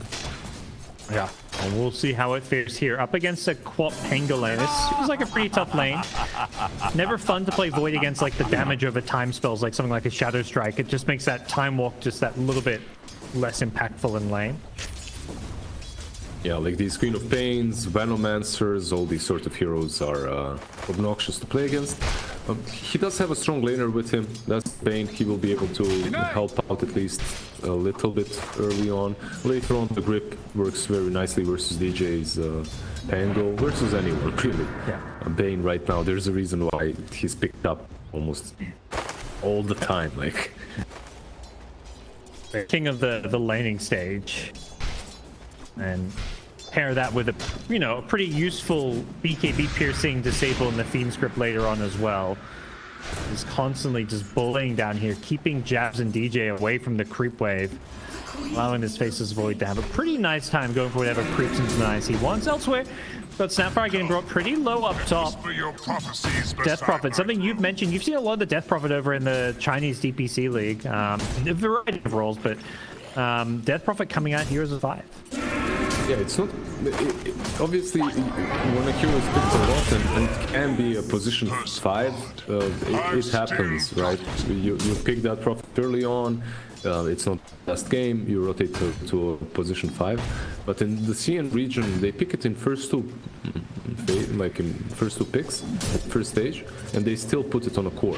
It's usually an offlane or a mid, so they value the hero. We talked about this earlier. On position 5 as well, she's strong enough to hold on just almost against anything, really, because of that Spirit Siphon. Yeah, I mean, the lane already off to a good start with that first blood. Snapfire, definitely the squishier of the two up here. Massa on the bars going for the triple gauntlet build. That's kind of become more and more popular. It's triple stats. Making himself very, very tanky. Trying to rush that helm to get that health regen coming in. So, pretty standard stuff as far as the lanes goes. We'll see lane pull, equilibrium stuff happening down bottom. A bit of a clash as Jackboy's even trying to get involved himself to keep DJ and Jabs away from this pull. Yeah, as you're talking about Masaros, I'm looking at him under the tower, missing like 4 last hits in a row. Feel bad, man. What's happening on the mid lane so far? The Broodmother 6-4, TA 13-5, so it looks like Carmel definitely knew what's up in this matchup, and the TA is doing pretty damn well at the moment. Yeah. Perhaps the big questions are going to be asked of him when Brood hits level 6, though. I feel like that's where the game can start to look a little bit different for Carmel. For everyone on the side of Fnatic, I feel like. It all comes down to what Gacha Boy decides to do. Is he going to be... And so far, it looks like he will be the aggressive Brood, that he has that Orchid queued up, right? So he won't be sitting back, farming up, even though he's playing mid. You get that Orchid and he'll start playing on the map. I don't care what hero you are on this Fnatic side, you won't be able to face that Brood with your Orchid. Yeah. Yeah, Armel, I mean, there's just no point really even harassing the Brood. The sustain the Brood has in lane. Brood also being able to take away some of those runes from Armel, making his life nice and tricky. Top lane, another kill. This time around going the way of Motivate Trust. It's going to be Death Prophet getting brought down by the Mars and Snapfire. Nice kill. He had a nice idea of buying Ring of Protection early on, but when you're playing versus a Snap with Little Shredder and Blightstone, it's of little help. So they catch him with a nice spear and they finish him off very quickly. Yeah, I mean, you mentioned there's the obvious synergy with the Snapfire and the Void later on with Mortimer's and Chronosphere, but one of the nice things with Snapfire is if you give that kind of objective taking with Little Shredder, whether it's Roshan Towers, because that's saying Void lacks bottom lane, just a huge roll going on as DJ and Jabs find themselves 2 kills. It looks like DJ about to suicide to the tower, buys some boots before doing so, and just throws away his life as a great 2-hero pickup for Fnatic. Tower is under attack. A little bit of a pressure on the tower as well, and the lane becomes... what you really want as an offlane pop is to have a good start, right? Once you get those few extra levels, no talisman on top of whatever you've got to get the enemy position 1, it becomes that much harder for them to actually deal with you. So this is a huge tailwind for Fnatic right now. Yeah. See what they can use it to accomplish. If they can get an early level 6 with Pangolier, maybe they can do something to the Brood. Similar story with Quap getting an early level 6, if we can get that Sonic Wave coming into play. Now it's top lane where Raven is starting to find his life get a little bit more difficult. He's been mostly free farming up until now, but with level 3 on Snapfire and Massa having the helm and just all the sustain, he's kind of getting bullied away from the creep wave. Yeah, he's really playing on the edge there. He understood exactly what's happening. Now that he's solved up, maybe they can even go for Q. Manuel rotates in on the Death Prophet. Death Prophet, that was the departure from the lane to secure the rune, and then that's why Motivate Trust were able to bully Raven a bit, is because Januel went to secure the mid rune, but then he comes back and gets the kill. And it was a perfect rule, right? He got that invis, gets in the position in time, he's not scouted by any Dire's wards. bottom tower is under attack. Nicely played. Bottom lane, meanwhile, Boombo. Well, he was going to TP out, he'll be fine. What's funny is like how in these lanes, it's always, like you don't even see it, but it's small plays, like small movements. Like Raid King, if he stepped out like he's stepping out right now, Radiant's current the has miss. been killed. Ultra Blast, and he should be fine. As the phase boots, until Mars hits level 6, there's not a whole lot they can do against him. And now that Raid King's at level 6 first, he can always skip that reincarnation if they get him. Sonic Wave bottom lane. Get Boombell. Now we're going to see Queen of Pain just blink back to safely. No return kill for Jackie unless he can stunlock DJ, but it looks like DJ just trying to push his tier limit here, get these last couple creeps and succeed in doing so. I love how he's not afraid of being bashed, but he does have 9 magic sticks, right? Like he has those charges to work with. Now has Swashbuckle as well. First ulti well used, they get another kill. So you don't mind it just for the support? Totally okay with that? Yeah, I think when you're playing the soft lane co-op, you just use it whenever you can to get an advantage. It's all about the snowball that you want to be as strong early on as possible. With lane Armel, keep you out. Dire's middle tower is under attack. He knew Q didn't have Cookie. Unfortunately, he doesn't get the rune. His Cookie as the runes want to ensure that he grabbed it and stunned up the TA. Gacha Boy will steal their stacks though. Like in Januel, he can't really do anything about it. He's just sitting there, watching it happen. Need some experience maybe, but Spiderling, Spiderites, poking at, they're going to scout him out, so Gacha Boy knows what's going on and he'll just continue to take this farm. As Armel coming in, wants to do something about it. Damage has been done, only a small little bit of neutrals remain as Massa's making the move too. He's got the arena, so got to be careful if you're Fnatic. Respect that the Mars ultimate could spell your demise here. For me, this game, like, it doesn't look that bad or that grim, but it's already in such a rough spot for Fnatic. Like, you're playing versus this Broodmother with TA and Raid King. I gave them the benefit of the doubt because they did last pick TA into the Brood. They knew what was happening. I'm just wondering, like, what is the plan? What is the execution once this Brood starts doing what 33 did in the last game that I watched? Blocking all your ancient camps and hard camps. TA and Raid King, where do they find farm? I'm extremely worried for them at the moment. For now, they'll find it in the form of a support Benjamin who's just kind of on a warding mission. Not the biggest of kills, but if they can get Jackie, that's a bit. He's only got the 1 point in Time Walk, so with Rolling Thunder, they should be able to get this kill. No. Jackie says, you go flying. And just dances away, taunts them away. Yeah, he needed to use that. He was that for sure if he hadn't. Top lane, Januel trying to defend the tower is going to get arena'd, and well, they're trading support lives. Bane down bottom, Death Prophet up top, both teams losing their 5 positions and also sitting their towers on the side of the map getting pressure. Yeah, Fnatic gets the bottom tier 1 tower a little bit quicker, but this top tier 1 will fall in a matter of seconds. The Dire jungle is no longer yours. If you're Fnatic, you have to be playing down bottom, perhaps in the triangle or on mid lane. Top lane around Brood, you don't want to go there. Radiant's middle like they don't have the really any good proper catch to pressure Brood. Said they're going to pressure towers. The support Death Prophet coming mid with Exorcism, willing to commit this one. Rolling Thunder down for about 15 seconds, but Fnatic with the Siege Wagon feel like Trust are not in a good position to defend this one. So a good opening and fine for them to take an early tier 1 bid.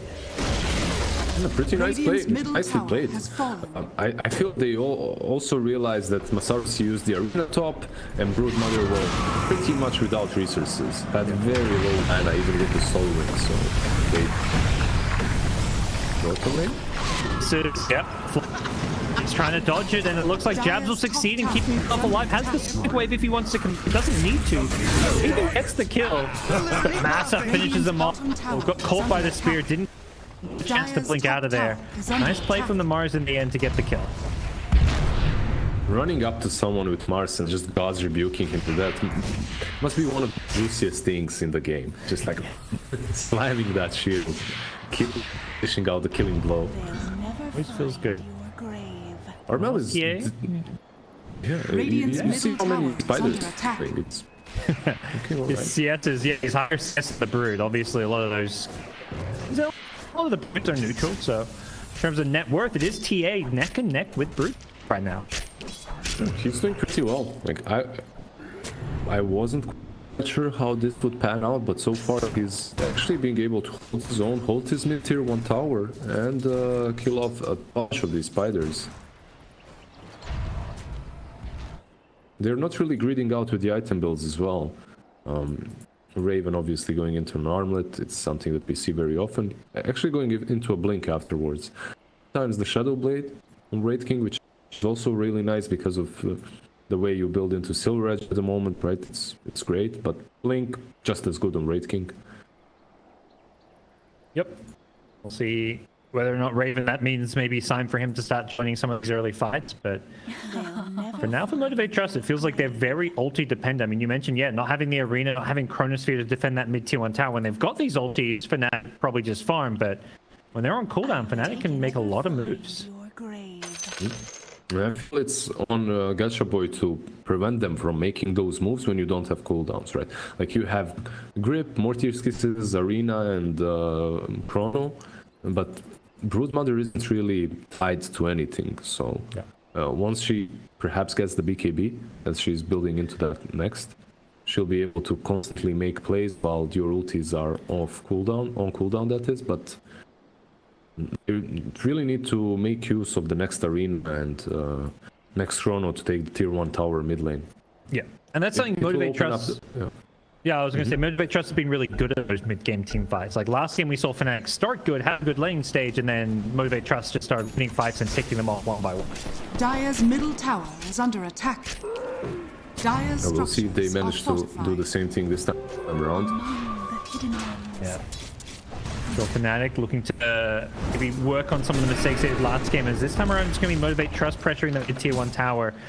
Knowing with the strength of their ultimates, that probably Fnatic are going to have a tough time defending this. So the Mortimer's Kiss is still down for 20 seconds.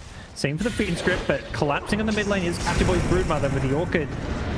Things off on the TA in the front lane here, but a nice silence. Just the Mars, he doesn't get a chance to use his ultimate. And with the Rolling Thunder, he goes down. Great defense from Fnatic. This time around, they're the ones winning the team fights and punishing Motivate Trust. A bit too greedy there. I'm taking everything that I said back before. For me, it looked very simple for Motivate Trust with the Broodmother. Perhaps collapse on this tier 1 tower, take it, and then go together. But they went in a little bit too deep with not really the heroes that can do a lot. Like you have Brood, Mars, and Bane. You needed at least Snapfire for the extra damage early on. You need those kisses. They didn't have them. The silences were really on point from Fnatic, like you mentioned, preventing the arena. Not having that catch, maybe, I mean, that catch really is, unless if Mars can't get close enough in the arena, it's like you cookie a creep in or something for a stun, but nothing reliable. Until Mars has blinked, they've got to really find the right way to initiate. See, they're feeling, they're feeling a little anxious even. Smoking up instantly after going for the TA. Yep. No, into cases, that's 2 big ultimates. They should get the TA, but perhaps Fnatic are going to feel like they can punish this one. They go in with the Wraith King on the front line. Nice cookie to the high ground, get him out of there. So, Motivate Trust, make the move to get tier 1 mid tower and the TA. The question is now, what can Fnatic get while these ultis are on cooldown? Yeah, and it's like for Motivate Trust, plays such as this one, like usually what you expect to see with the Broodmother is you take a fight, you kill off TA, and then you collapse on top of them, right? You're the ones hunting, But in this fight, it wasn't really like that. They kill off the team and they instantly had to run back because of all the abilities that they used, like you mentioned. Oh, nice orchid. They stopped the rolling thunder. Arena got followed up and Fnatic. Not sure what they were thinking. They were just with 2 supports of all heroes. Yeah, this is looking way more on point now from what we trust. They're actually utilizing all their skills properly and getting these big pickoffs, taking control of the map. I expected this to happen perhaps slightly earlier, but yeah. The Brood taking over the top of the network chart, as you typically do see. Then blinking in, finds Q, gets this guy up. It does look like he's going to escape, and he'll get brought down with ease by Fnatic. that attempt to jump on top of the cliff doesn't work out this time around. It's easy for Broodmother to escape, but the Snapfire without the blink, yeah, a little tougher. That's something Fnatic are all going for, is these blink daggers. Yeah, they want Jackie. And they chase him down. The Rolling Thunder is there, but he's got the max time walk now, so getting this kill, I don't imagine is going to be something that's possible for him. Rolling back in, it's going to get dodged by Jackie, but now, on cooldown, the Sonic Wave is there, and Jackie gets chased down. That's the shield crash. DJ may pay for this one with his life, but there's still hope for him until the Massa Blink Spear comes into play. The kiss is there, but it gets cancelled by jabs. Nice blink in with the Yules. As Armel going to keep away Massa for now. He blinks out of there, leaving jabs alone. Uh-oh. Has a blink if he can get it off. No cookie for a couple of seconds. The spear should be there into the tree with the orchid, and they'll leave jabs to die. Yeah, DJ doesn't manage to escape on like 1% HP, but if you're Fnatic, you killed off Void, you're kind of happy with that. Boombi just wasn't really there on point to sleep the Queen of Pain and stop her from using her ulti because of that Void eyes. But I just love how Fnatic, when the play that usually looks pretty much impossible, they make it work just by committing more and more into it.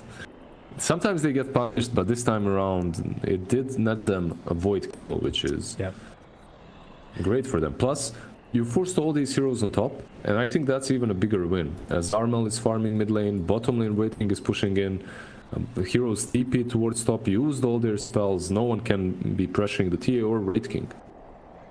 There's definitely an element of greed to the way Fnatic play, not just with farming, but even going for these greedy kills they get punished for. But like you say, it sometimes pays off, and that was definitely one of those times. And we'll see if what they followed up with next. They've got to kind of respect the fact Chronosphere is coming back up. So perhaps this is where momentum will swing back and motivate Trust's way, as we kind of talked about. When they have ultimates, they should be the strong ones.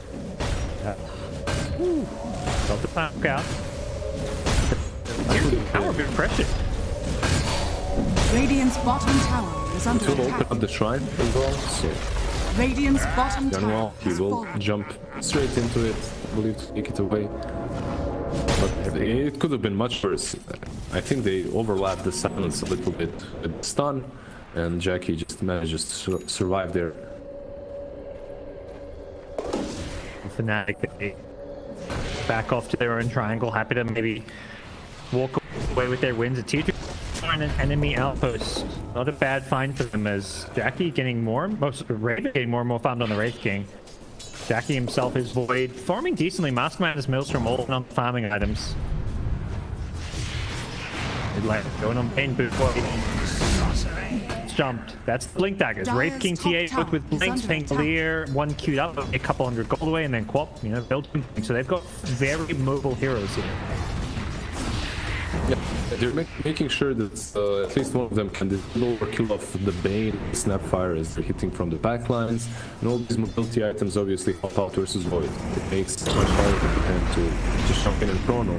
But you can just chrono. You don't just They want to defend the top lane. Jackboys gets the chrono, sound things off in the TAT, gets brought down, but the wraparound is coming. And it looks like DJ with Rolling Thunder wants to bring the Jackboys with the Sonic Wave. Have they got the silence? Make sure he doesn't time walk out of it.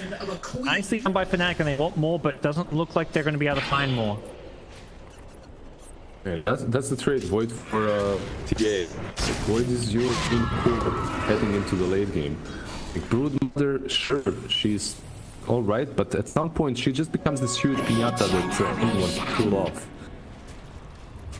I feel like they need to perhaps utilize in his arena a bit more.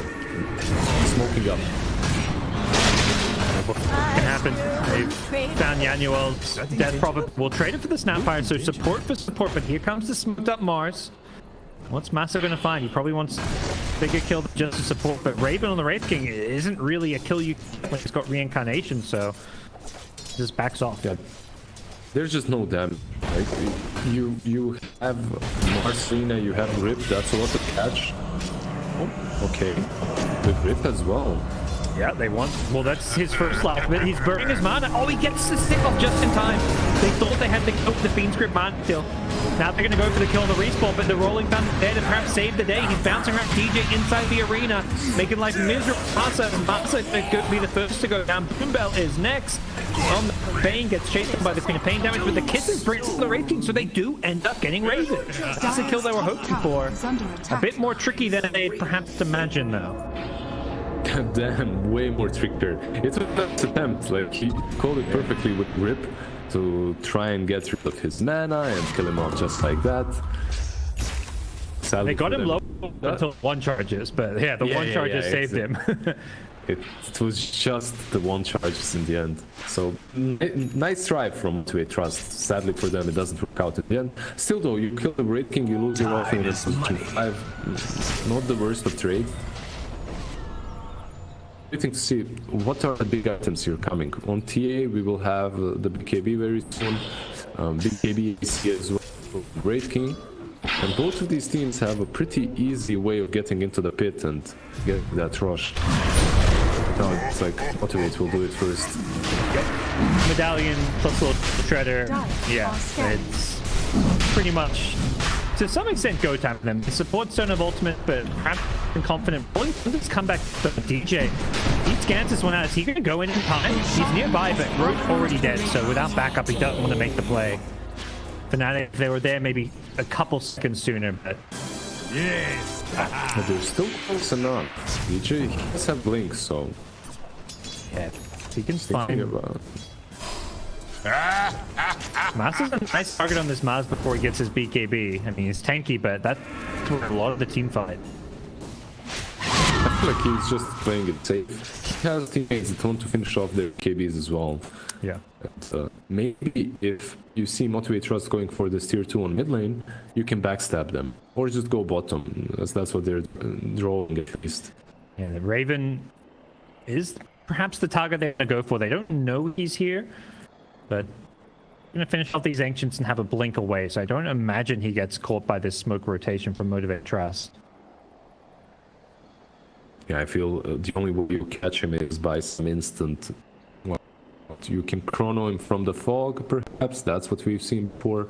Or perhaps some sleep, but there's no Aether Lens for that, so the smoke will break. It's just should be on time to catch the Wraith King. If he even stays there, right? Like, they should know what's happening. Yeah, he's going to clear this camp before they can get close enough, I think, to go on him. But... Whatever, dude. I just woke up. Not even... Okay, whatever, dude. I just woke up, not even trying right now, and I'm lagging. The Hertz easy line is great. I love it. It really is. Just a bunch of excuses. The perfect NA Dota line. Did he say he's lagging as well? Woke up and trying. Of course he is, yeah. And he's lagging, yeah. Hotkeys aren't set up as well, you know. Yeah. My chair is not set straight, it's a different chair.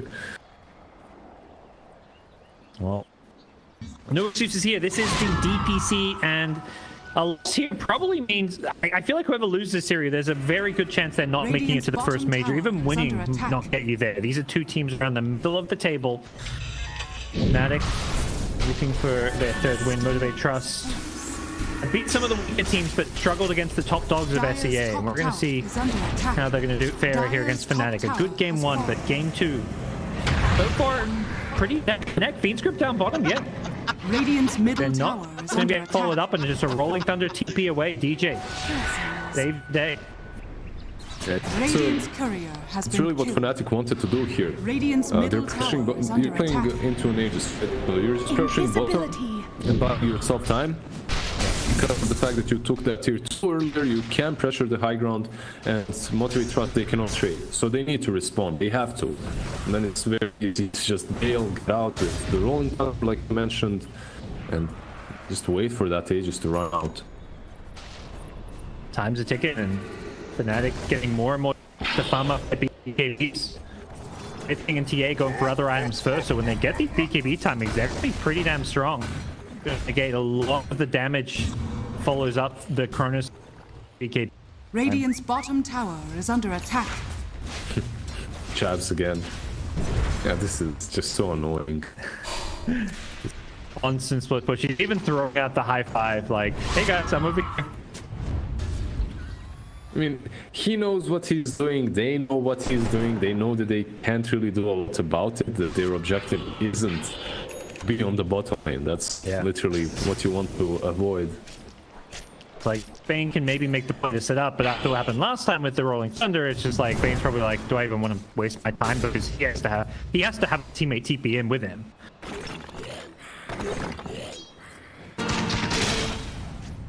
Finally, they'll reclaim their outpost, something that has been held by Fnatic for some time, but they're going to take over the bottom side of the map for now. They're basically, this is saying they've had enough of Fnatic's little games, split pushing down bottom. They're going to take over their ancient, so we'll see what Fnatic respond. They may just say, okay, we'll play top now. Bane is already looking to get in position to stop. This time around, if you use sleep instead of the grip, there can be a TP. Oh, arm out. Nice play from both sides. The tumbler into the grip attempt and Armel, very quick reactions with the blink away. Good fingers by both of them. Dire's bottom But yes, tower Fnatic, response is let's not fight. You go bottom, you go top. It's kind of a game of cat and mouse until now. Now the smoke is going to come into play. Brute's Aegis has plenty of time on us. They're doing this in an Aegis, feeling perhaps confident that they can take over this ancient part of the map and maybe find a kill. Just a Bane for now. Dire's middle tower is under attack. Let's want that Bane. Oh, yeah. Wrong neighborhood. Radiant's top So tower. basically they're reading what Motivate Trust is doing very well. You know that he'll be there alone. You don't want to waste more than one hero to set up. If Bane is trying to catch, let's just go and catch him instead. As we don't want to have a big on brawl 5-on-5, as Aegis is there. So getting these small pickoffs, it's exactly what Fnatic need to do, and they did it really well there. Just delay the game, that's all they have to do. And Trust, you know, saying, okay, we'll make the same play down bottom, we'll take a tier 1 tower, but they're the ones with Aegis, and they're the ones... I mean, is on a clock with the Brood, or you hold that thought? They spear back in Raven, doesn't connect with the spear into the tower. Raven could be in trouble here. Got the second life with BKB. He's going to hold the BKB for his respawn here, but the problem may be in the form of Cronus. They're going to commit this one. They get the hurt. Yeah, the spear on the respawn. He drops the BKB now. The Cronus spear is there. Have they got the physical damage? You betcha. Jackie finishes them off and looks to Januel as well. 2 kills go their way. On the back lines, it's the supports getting sniped by Fnatic. Jabs and Armel teaming up for that one, but now Armel in some trouble. Doesn't have the way out of there. And Motivate Trust has done a great job defending this top side of the map. Yeah, really well played by them. Even though DJ and Queen of Pain, DJ and Jabs, they jumped the backline like we thought they would. They killed 2 supports. It wasn't enough, as the initial setup was way too good on the rating. Killing them off first without the BKB, obviously he doesn't. He wants to save it for his second life. Spearing him, making him lose 50% of HP before that BKB is on. Then it's just the physical damage that finishes him off in the atmosphere. Nicely played by They Trust. Yeah.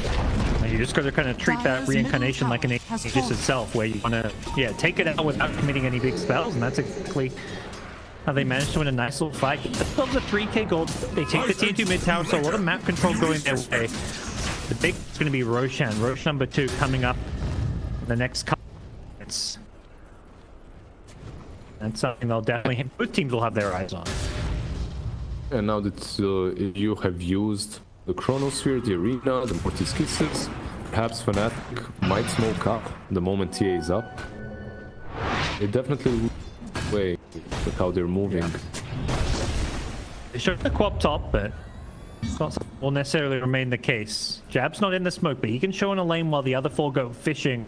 With the quap mobility from Blink, can very quickly sync up with the rest of the team, but same time, this should be a move that maybe motivate, trust, read. It's not most like, you know, unexpected smoke by any means. Yeah. It was even telegraphed a bit. TA is alive, there is absolutely no one showing on the map. Got the boy. He's got a BKB, gets it off in time before the DJ stun comes in. From up back and finds Q, that's a support fire. Now the arena coming out. Death Prophet constantly gets blown up here. Is Brute could be in some trouble without a BKB, but elsewhere where DJ's been gripped, that uses the smoke, tries to keep himself alive, but Mass has got too much physical damage. But Fnatic, without the ultimates to worry about, now the BKB is taken on the Motivate Trust side. They feel like they can take this fight. Raven's going to deal with Jackie, who's got another Chrono Trigger against Nice 2-hero Chrono. Starts by taking Queen of Pain once, but next has the first life with the reincarnation, the second life going to be coming out soon. TA's just been slept for this fight, and RML, despite having a double damage, hasn't been able to do too much. Is there a bash on the Raven? Oh yes, indeed, bash. In trouble now, gets brought down. They tip Jackie, they praise the bash gods, and they get themselves 3 kills. Yeah, it looked like the boy is a little bit out of position, as he didn't even have a web there, but it didn't matter as he has the BKB. He pops that BKB. The sleep was on point on the Snapfire, saving him for a couple of extra seconds, just buying enough time, and then Bane also gripping the Pangolier for the majority of Rolling Thunder.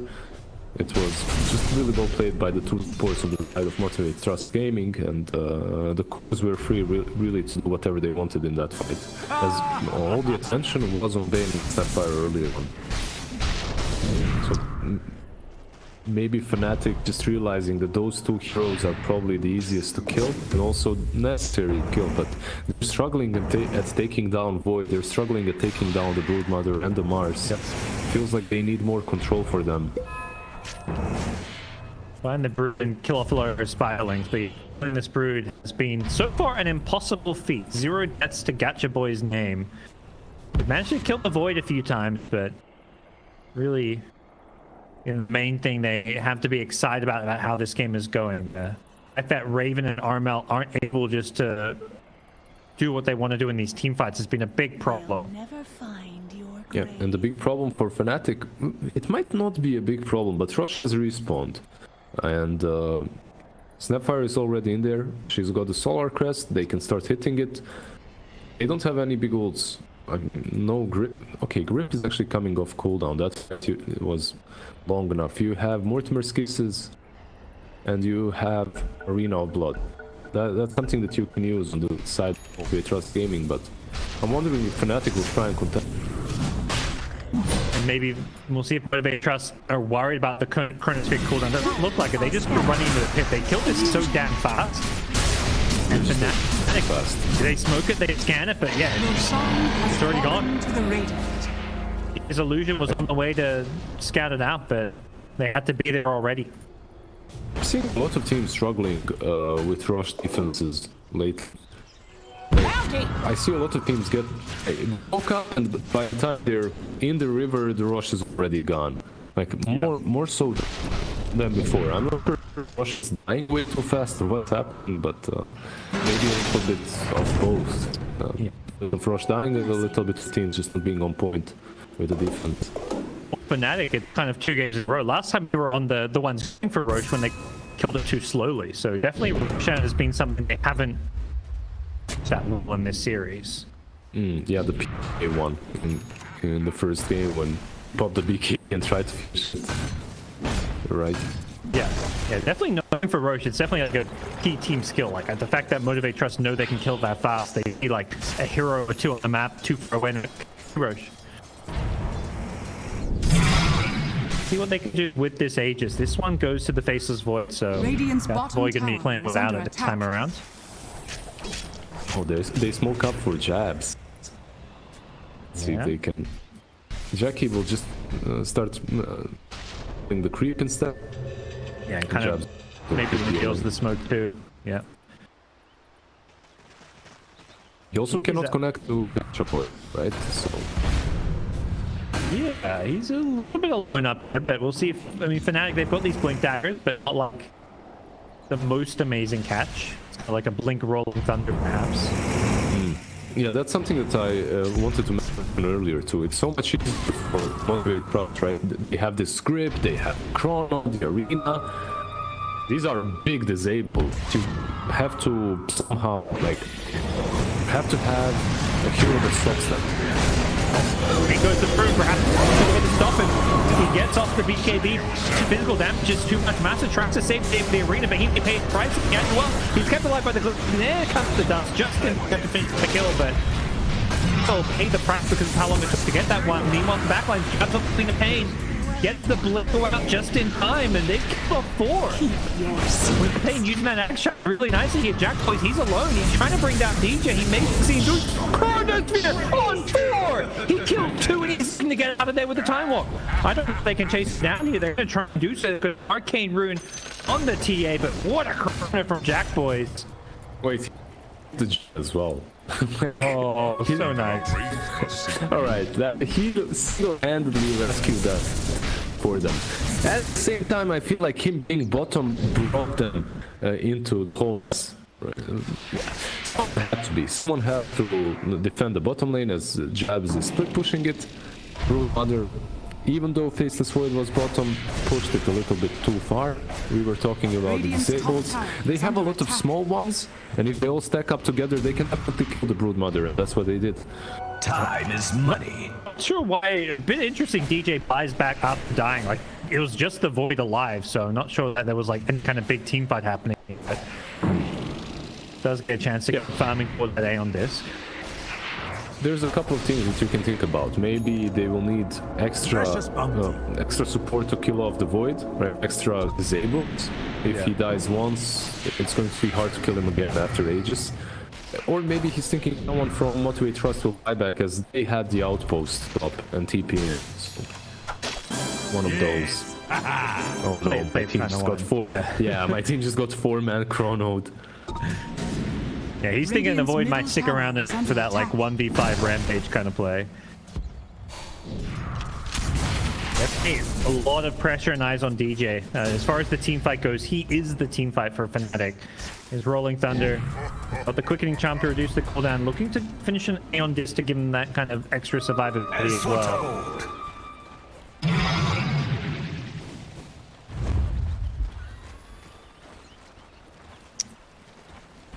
Got Motivate Trust, they're on the move. Can they find with this initiation? Chrono 15 seconds, but they've got plenty of other tools to start this fight with if they need to. Are scanning. He has to know, alright. Chronosphere in 5. It's the Void in the front line. He doesn't want to break this smoke right now. As soon as our kills this creep, my teammate TP. Is he going to go for the Chrono? Are scanning. He did. One of pretty next level miss Chrono. He was perfect with the placement. He was just half a second too, maybe a full second too late. Yeah, and you can't really blame him because it's not like the Chrono was cooldown, right? It was on 1, 2, 3 seconds cooldown, and because of that, he couldn't really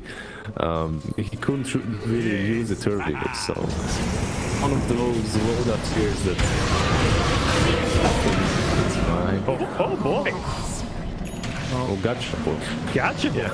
With a gotcha death as he once again it's him finding the catches in charge for these pickoffs. There's not a whole lot of control on the Fnatic side. It really just comes down to DJ Ultimate, and he's making it count. And the Broodmother things always wants to be behind enemy lines, but you're playing versus a TA with a lot of traps. Like those traps are keeping an eye on the Broodmother, knowing exactly where she goes. So, plus the wards in the dire jungle, it's easy for them to catch her, punish her for this. With all the brood hunting wards, and playing around the Roshan pit, not that there's any Roshan to worry about or go for at least a couple of minutes. See a DD rune spawn, something that perhaps Armel going to be looking to hold on for the next fight. Actually, it's going to be Raven who bottles it up, so...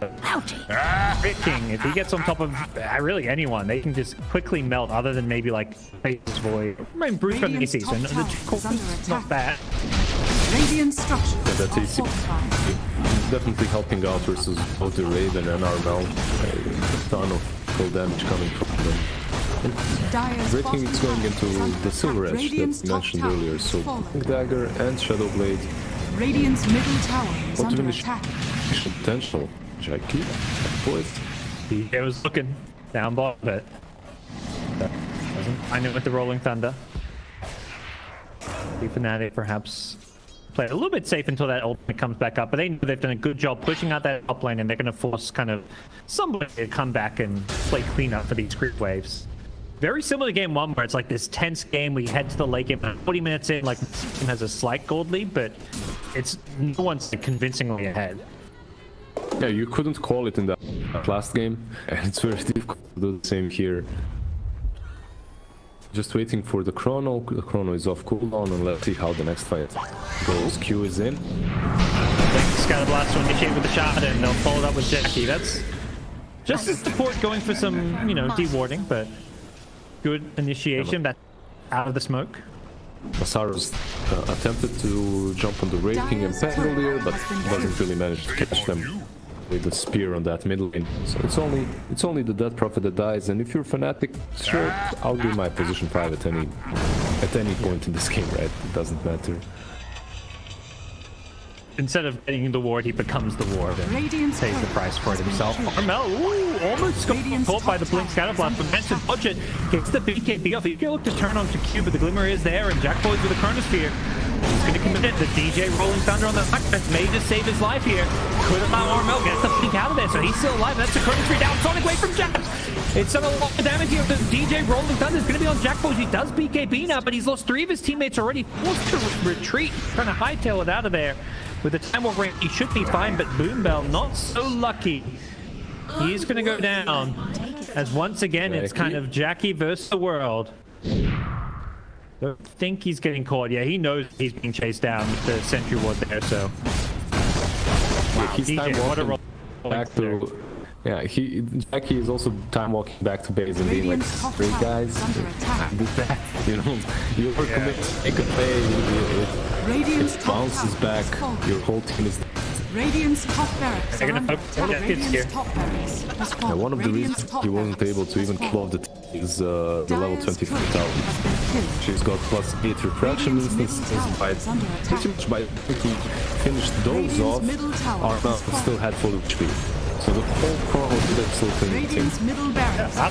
He didn't. Armel just blinked away. I was like, okay, that means you did 0 damage because that blink dagger was still active. So I think he was expecting his teammates to be able to follow up the chrono, but what he ready for was DJ's Thunder, backlines, preventing them from following up the chrono. Yeah, it's something that they've been doing really well throughout the game. Jabs and DJ. You can see just how long and how much time these two have been together playing. Just constantly jumping the backlines together. Things count as they get themselves Roshan refresh a shot on the ground. I would imagine that goes to DJ. I was about to say, his ultimate Rolling Thunder, he has been in many ways the MVP of this game for Fnatic, it feels like, with all the stuff he's making. He's the main controller. It does make a lot of sense to give him a Jackie again. Oh, do you really want to do this? Yeah, we've seen this one before. He gets get the B off in between Rolling Thunder stun. Up on damage TA, the bottom is fall off. They may be able to bring down Armel. Meanwhile, the backline's mad. He's caught the death problem. That's it. Or it could even end up killing the Aegis here. Armel just blinks away, and he's just been right. Boy, the physical damage is just too much. They only get the Queen of Pain. Armel dodges the spear, so he's still alive.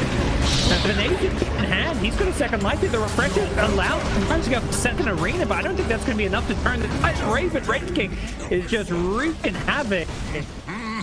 That's 4 death. Only the Void is buyback, and this may just be GG. As Fnatic looking for that 5th kill. Lizards. This definitely feels like GG. Like, they do have 2 buybacks and the Chronosphere. No more these cases though, and I'm not sure how you they will go for this throne. This game is all but over. Time is a river. And the buyback the face boy does have a Chronosphere, but what's he gonna have to do with that one? Radiant's bottom No tower. more of his kisses for the snapback. Radiant's bottom barracks. 37. There's an Aegis on TA, there's an open Raid King. Pop the cheese, so Armel fully happy now. They're going for the base. That boy can walk in. Reverse out, but Radiant's he's middle just going to tower beat some has spells. fallen. There's not a whole lot he can do for the time being. He's watching these spells go down. I've got 3 heroes. He goes in looking for the first life of Raven, but Raven has the shard, so it's a 0 mana cost. The Jackpot now being stunned up, can't get the Cronus to drop. He's in trouble. He needs to get it off, and he can't. Dead for 2 minutes. GG. Victory. Well, count back. We get ourselves game 3. We had Lizard. It's finally happened. We got a game 3. Yeah, like how many series did we cast? Like this is the first game 3 that we've had, and a very interesting one. Like game 1 and game 2, I just 50.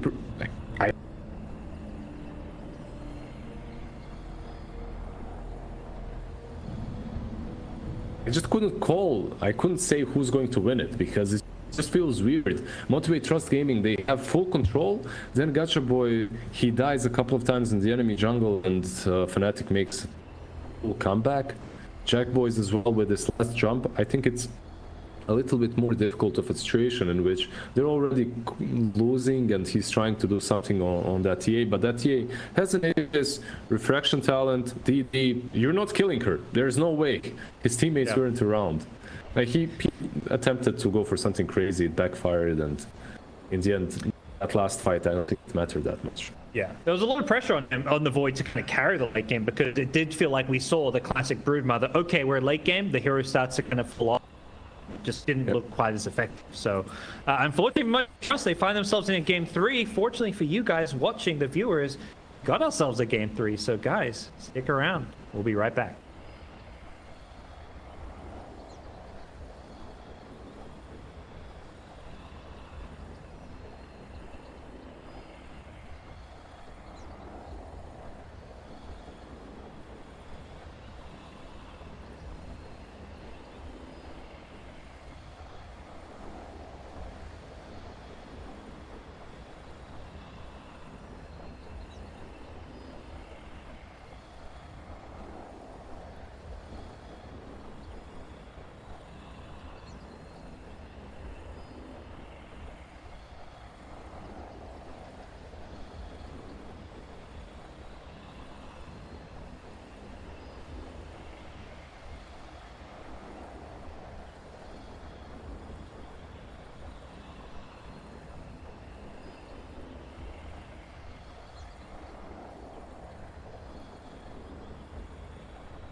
Dire team ban.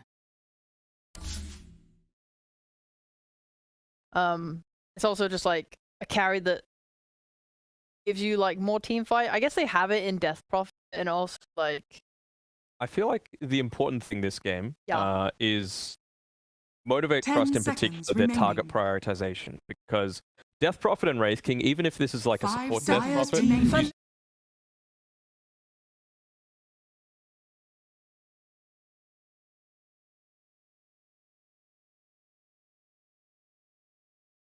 Dude, it didn't get banned at all, Nope. and it didn't get picked up Mm-mm. either, which was really surprising, especially with one of the teams looking for a pos 5 at the end there. Absolutely. But he isn't seconds even going to remaining. make it through to any more bans. He's going to be picked up pretty much 5 straight away for seconds motive. remaining. So what I was saying is basically like Queen of Pain, Mars, Lion, they've got great burst damage, right, through mostly ultimates. So you need to use those to take out a Death Prophet, and it might be one of these strategies where it's more about just kiting out the Wraith, seeing if you can avoid him for as much as possible in a team fight, and then when he is the last or maybe second last hero, you turn your focus to him when there's not quite as many repercussions that are going to turn come to from the rest of the team. Admiral So Tonka! if they end up going for something like the Wraith King, or hell, even the Kunkka to be able to start things out, it might become a little bit more challenging just because of how inherently tanky they are. Whereas Death Prophet, more likely to be a support, and you just want to make sure that you're getting her before she can get those spirit siphons off to be able to 10 begin. seconds remaining. Kunkka Dire into team pick. like Nirana. kill potential. Ooh. And this is, I was about to say, that it would be nice to see something that can roam on mid with that, with Kunkka, because like Queen should die to him a lot. Mirana, she can approach from like any angle where like an X marks and back into the arrow, and 10 then that seconds should basically remaining. be her death, I'd say. Do you reckon that it doesn't even have to be a Kunkka mid? 5 We've seen seconds a remaining. lot of position Kunkka paired together with the Mirana, because in lane it's still quite strong. X marks into arrow, kill potential, and motivate trust most of the time like to run this Lion as their position 5, as opposed to like a pos 4 that we often see a lot of the time. So you are still kind of vulnerable to dying. I would actually prefer the Kunkka to go because I think like Jab's last pick is offlane quite often, so I think that might be what they're looking to do. And then also, if they can pick an offlane here that lanes well with Mirana, then it means that she has rotational ability. Because if you put, I don't think there's any more mid that like have really easy ways to like combo into the Mirana arrow, because like OD's gone, for example. But if they, I don't know, say even like Sand King, right? Then you can just Sand King stun into Mirana arrow, and then she can roam mid and then do X into arrow, and like she's able to keep having this, like she gets enabled. You want to enable your be able to have as much attack, right?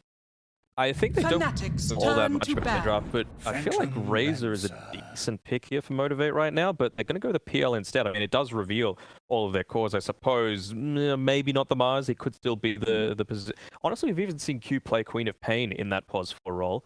I feel like Zhao just keeps getting further and further into a 10 full like seconds remaining. Dire bed team fortress ban. that he puts over himself whenever we watch him on the Fanatics camera. ban. You know, he's just going to be completely covered at one point.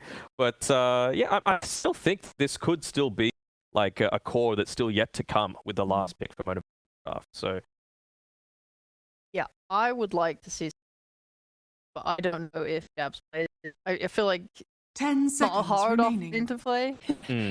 So 5 I feel like seconds with remaining. Motivate having last pick of the overall draft, though, that Fnatic would need to ban out something like the Abaddon, for example, that again provides that extra layer of survivability, perhaps to the rest of the team. It means that if you get that combo off, just a Photic Shield and run away, Dire team it'd ban. be an alright pickup. And Fanatics yeah, they do turn get rid of it. I mean, it leads me to believe that they are going to go for that double stun setup, right? Obviously, you're not going to be using it onto the PL most of the time, except in the laning phase, but yeah, I feel like it's still a very viable way to go down. I mean, could maybe even see the Oracle, probably not, coming out for Motivate 10 Trust, but seconds remaining. think about it. We'll see how they look to react once we this last 5 pick overall for seconds Fnatic. They remaining. got a full minute with reserve time included, so are they just going to go on into the stuns? Is this Kunkka potentially going to be in the offlane? Perhaps. I know you mentioned you liked it mid, but it's up to them. yeah, it is. Whatever's Like, most comfortable. they can do so. I think like Motivate Trust was smart to like obviously recognize it and they ban like Lesh, which would have been really good for Fnatic. I'm kind of surprised they actually showed their carry early on Motivate Trust, I guess they like really value the PL because they had like overall last pick, and if Fnatic choose to like last pick there here, now they actually do get to counter the lane. Yeah, I mean that's what led me to believe a little bit more that it in like potentially a Quap or a Mars in that position 4 role. Like Q obviously has the versatility to do it, but you do really need to get some solid value out of this last pick overall. How are they going to be able to counter the Brewmaster? They don't really play Rubik all that much, so they're not going to be able to use that to, you know, counter things like the boats. 5 seconds remaining. I hate playing, or my friend plays Brewmaster and he complains about Morph. He's like, I swear to God, I don't think they will pick Morph, but they hate playing Brew into Morph. It's like so hard. But that's for laning, and so fine. They could just, they have like a few options on. I don't think like you need to like fill out what your lineups. They have burst damage, they have team fight, they have a scaling carry, they have ways to hit buildings. It's honestly not like a lot that they're missing outside of like save, and that's why I respect the fans of like Undying and Baden. They've got great illusion clear as well with that Brewmaster, right? Like the dealing, I believe it's 1,000 damage to illusions, great. Starstorm, great. Tidebringer, great. Eventually, when Wraith King gets up into level 20, he's going to have that level 25% cleave. So BL isn't going to have a huge impact like he normally does if it does get to this. You like the Brew rounding out all of Fnatic's draft here? Yeah, I think it's a great team player. You may now select your heroes. The only thing that kind of sucks about Brew into PL is Brew doesn't have like the hugest mana pool, so PL can like keep whittling his mana with the Blade Overfight. It's kind of hard for him, and also like you usually when you're playing Brew, you lift like their one carry and it's the fight, but it's hard to find the real. This feels eerily similar to the Talon against Ragdoll game where we had KP getting that last pick to for his team. Unfortunately for Talon, they just weren't able to get enough value out of it. You know, it wasn't dominating the laning stage like MLP and John were hoping for, and he just wasn't able to carry that game. And again, in that one, he was against 3 strength heroes plus a DP, you know, ones that need to be bursted down or get a lot of impact out of the Whirling Death. 10 seconds see remaining. how Motivated are going to look to play around that Timbersaw and if they can get that real 5 value out of it. seconds remaining. Aspect Timber. Yeah. Obviously counters like Janual DP is like the only real counter to. That make you want to pick Motivate? Is that who you guys are going to favor in this game number 3? Going either way, because jabs can like lift. So and then they just like fight over the other guys and just. So I think it could go either way. Honestly, I'm just excited to see how it goes. Not to be that guy. Well, look, Sheep, I'm exactly with you as well. I'm excited to see where this game number 3 is going to go. And to bring you the casting for it is going to be Gods and Lizards once again. Alrighty, Liz, we've got it. We're back here now for a game number 3. We've been asking for it for a while. Finally got one, and it's between 2 pretty amazing teams here in the SEA region. Fnatic, Motivate Trust Gaming, both trying to fight their way towards the top of the standings, trying to hope that they can make it to that first DPC major. What do you make of these 2 drafts going to game number 3, Lizard? Yeah, looking pretty good on both sides. I have to say this last pick Timber is extremely dangerous. It will be really difficult to deal with. You have 3 strength cores playing against you. I feel like if there's any time for shine against Fnatic and punish them a little bit for this could be it. Whatever. Yeah. I just woke up. Not This even is trying right now, and I'm man like, up against that former team, a team he was on for a very brief time, you know. They didn't give him much wiggle room when it came to making mistakes while he was on the Fnatic team. But back with the Thai boys, and we'll see if Motivate Trust have what it takes to get that 2-1 victory, or if it's going to be going Fnatic's way. As far as these 2 teams go, You're a trusty mate. ignoring draft, is there a team that you like? What were your kind of expectations coming into this series before we got here? Looking at the 2 teams, I thought that Fnatic are a little bit stronger on paper, right? Considering the caliber of the players that are on. Motivate Trust, they're no pushover, but Fnatic, you look at these players, you look at Traps, DJ, and it's SCA, you already want to go for that team, right? Yeah. But it's been rough, and this series, like after 2 games, I really don't have a strict favorite. Like, both games were just riddled with mistakes by both teams when it comes to some execution, but they definitely make a series a lot of fun. They definitely made it that way. That was going to be my next question: is what do you make of the matchup now that you've seen 2 games? So pretty even, and we're going to see who walks away with the Game 3 victory as we hop ourselves into the game now. Both teams making their early moves out into the map, getting their wards down, getting vision, using these smokes. Pretty standard level 1 play stuff. We'll see if there's any kind of musical lanes that ends up happening, whether or not they feel like they have to put certain heroes against the Timbersaw. That seems to be a thing of the past. I imagine the teams are just going to go with the standard lanes. You can switch things up if you motivate trust, right? Like you can do different lanes here 30 easily. seconds to battle. And you can see that 4 of them are sticking around mid. I believe that you still put Mars on the offlane, but he can just as well go mid, right? Versus the Kunkka. You could do that as well. Still feel for Masaru's offlane is the lane to go. Yeah, well, the Mars could be, it's going to be the support Mars, so we'll see how that pans out, whether, like you say, it's going to be safe lane or off lane in terms of where he's going to be supporting Fnatic. They like to have these level 1 brawls sometimes, but this time around, they get the vision with the Observer wards and don't go for any kind of a fight. They're just trying to secure some bounty runes for their level 1 start. Well, instantly with the wards, he spotted that one out. Yep. Good read on what was going on with the early wards. We'll see if he finds the other one down bottom. He's got 2 sentries, so if he gets 2 D wards, I will be very impressed. A lot of the praise, I think, for Yanyel has been about the warding and the vision game, so definitely a man who knows his stuff when it comes to the warding. Yeah, it's very interesting because in the last season when he was, I believe, playing with Neon, this guy, he would carry from the position 5 more often than not. He would be a little bit greedier. Denied. I imagine he was one of those 5s that a lot of teams wanted to pick up, and usually when a lot of teams want to pick him up, Fnatic get their way. They always get their way, right, in a CA when it comes to the players that they wanna have. It's such an organization, right? Everyone wants to play for them anyway. Oh yeah. I mean, obviously, yeah, and a big orb, stable salary and all that is fantastic. You don't have the Pop finding some couriers. He almost got 2, and he's just going to get the 1. But things start in a pretty calm and settled way. Timbersaw Mars, that is the offlane duo you would not normally expect to see, I gotta say. Yeah, you kinda, when you see this lane on offlane, you kind of expect them to be fighting for the last hits, from their own experience, right? When it comes to the picks and whatnot. Then again, I feel like it's a decent lane for that Prophet support, right? Considering it's percentage based, right? That Spirit Typhon. It's not that bad versus both the Mars and the Timbersaw. And in a game such as this one, yeah, they did first pick that Prophet, but it would have been such a nice core that Prophet game as well. Yeah, around the top. Maybe they've got the kill. Jack Boys with an early Phantom Rush.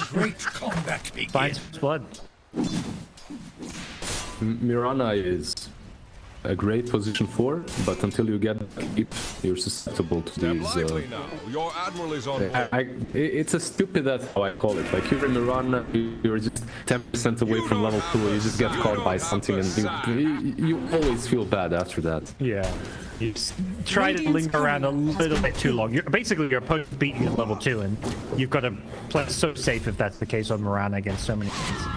I just want to point out one of the lanes we haven't taken much note of. This mid lane is being destroyed by RL so far.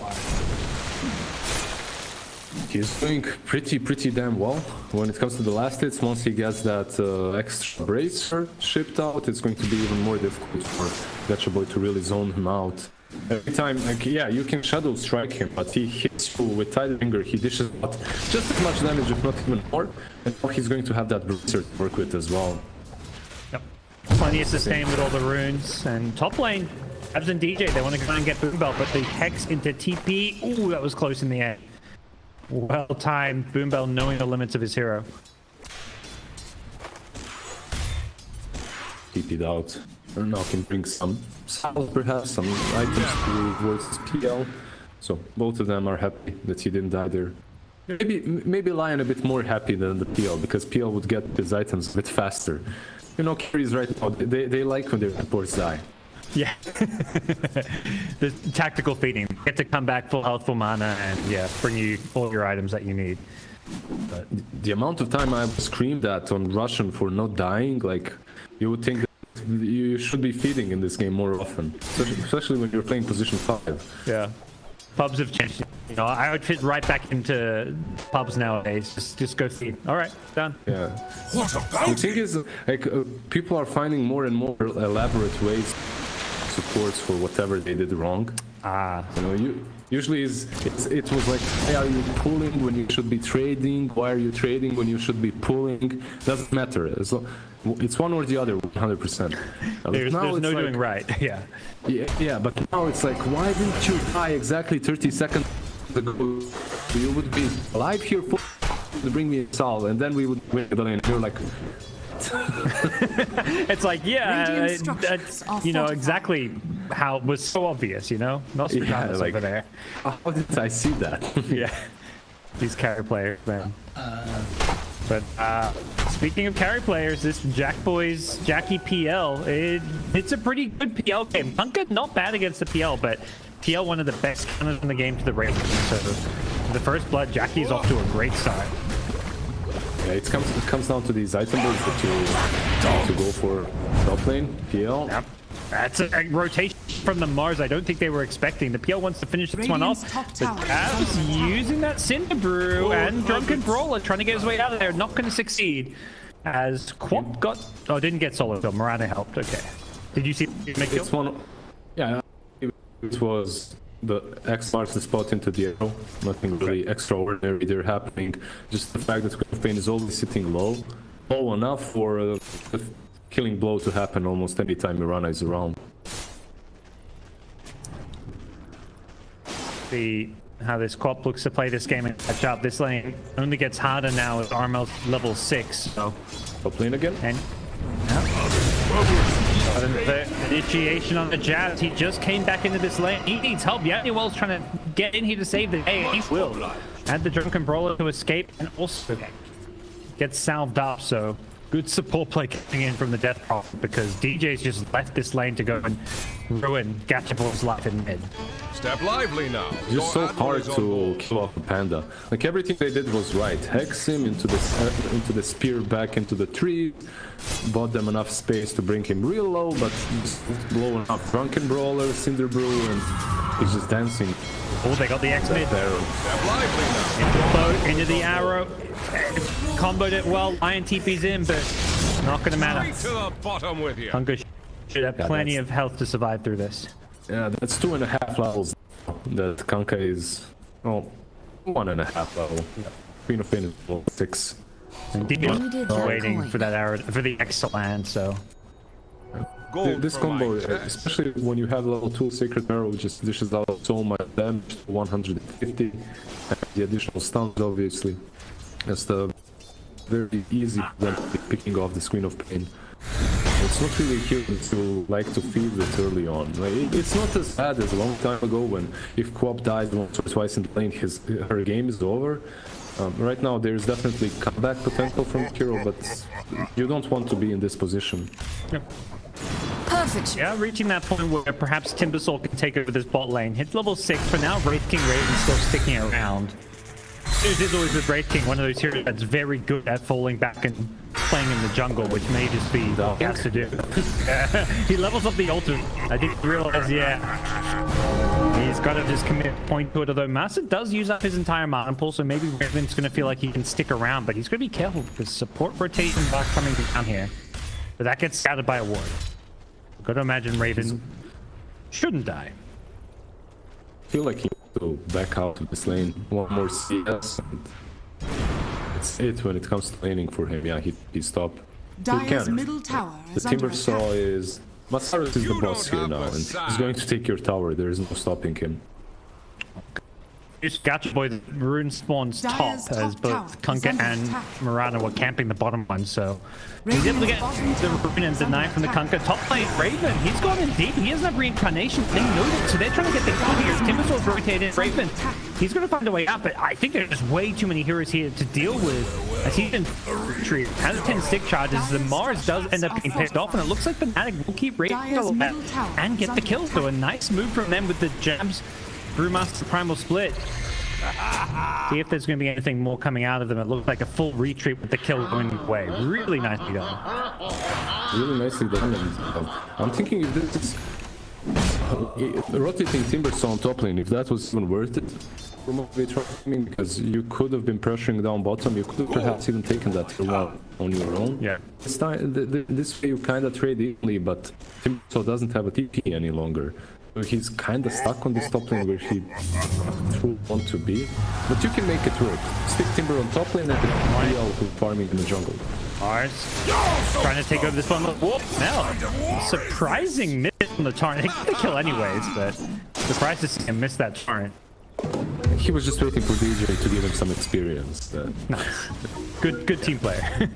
he's a good team player. Yeah. It feels like the DJ... I was gonna say, it feels like the Timbersaw top kind of got baited in because he knew reincarnation was down. Like he's like, oh, we can kill this Wraith King. Like it's almost like that baited. Yeah, that definitely does. Radiant's top trying to punish the Wraith King, the TP top instantly. It would really be a deal because he didn't have a TP to run anywhere then.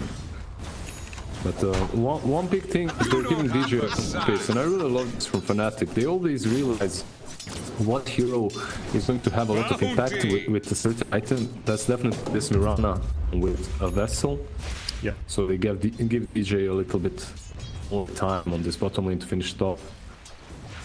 He's keeping up with the Queen of Pain, or maybe that's Queen of Pain keeping up with him. I'm not sure which way it is, but that's bad news for Gacha Boy. His co-op struggling to get the farm. Okay, from Fnatic.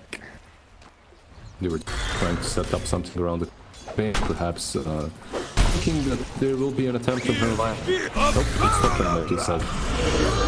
Last shot. Should be different. X, arrow. They even throw out the ghost ship. Should be and hit through a lot of voltage, even the exorcism, because they want this tier 1 tower. Radiant structures. See if Raven gets caught mid. He's got his ultimate here, so potential TPs to rotate. He could bail him out, but they set the Mars over into Spear. Is there any TPs? The first one coming in. Okay, Raven's still alive now. Haven't even brought down the reincarnation. Earth Spike is not even going to be enough damage. Raven is still holding his own. Did he not have mana? Oh. He used something. He used Vampiric Spirit, I believe. It was his mana. Or I don't know what, but he had the mana and then suddenly didn't. Maybe away from reincarnation. Reincarnation, like, was really close to it. He has Radiant's maybe bottom tower is under attack. It was definitely didn't calculate that well. Yeah, he had enough. Maybe it was just the mana drain and he didn't do anything wrong there. I can't say for sure, but yeah, jabs. Solo by the PL Diffusal, something he perhaps wasn't expecting. This PL well and truly online. Treads Diffusal, Possess Mass. Still got that, lowish PL hit point pool, but if he can get on top of heroes and burn their mana, he's going to be a force to be reckoned with. It really comes down to Armos Kunkka to stop this PL getting out of control. Yeah, I agree completely. And you can see Armel getting that BKB early on to negate the damage coming from the Timber, coming from the Diffusal of Jackie, obviously. And I'm wondering how will they itemize for the PL. Yeah. Usually when you have Wraith King, like at least back in the day, you would go for something like a Radiance early on.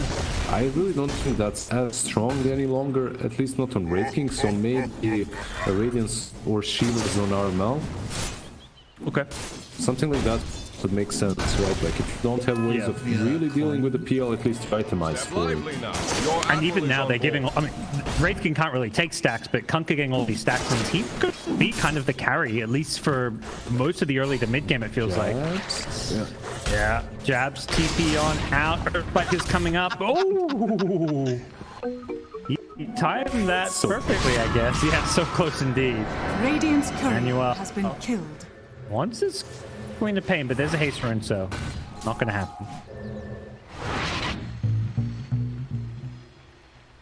Radiant's Armel's bottom tower BKB, he is can under complete attack. it, so gets the BKB. We'll see what Fnatic look to do with this. I feel like this is a BKB they want to just immediately go fight with, or are they happy to keep farming? It looks like they want to start fighting. Yeah. PL is caught. Your question is answered. Doppelganger was on cooldown, but they're going to turn this one around. Mel has the BKB, doesn't want to commit it. He's pulling off it for now, but his entire mana pool's been burned, but they'll kill the Lion, so he's probably okay with this one. Yeah, it looked more like Motivate Trust were trying to bait the BKB out and then fall backwards, right? Like fall back.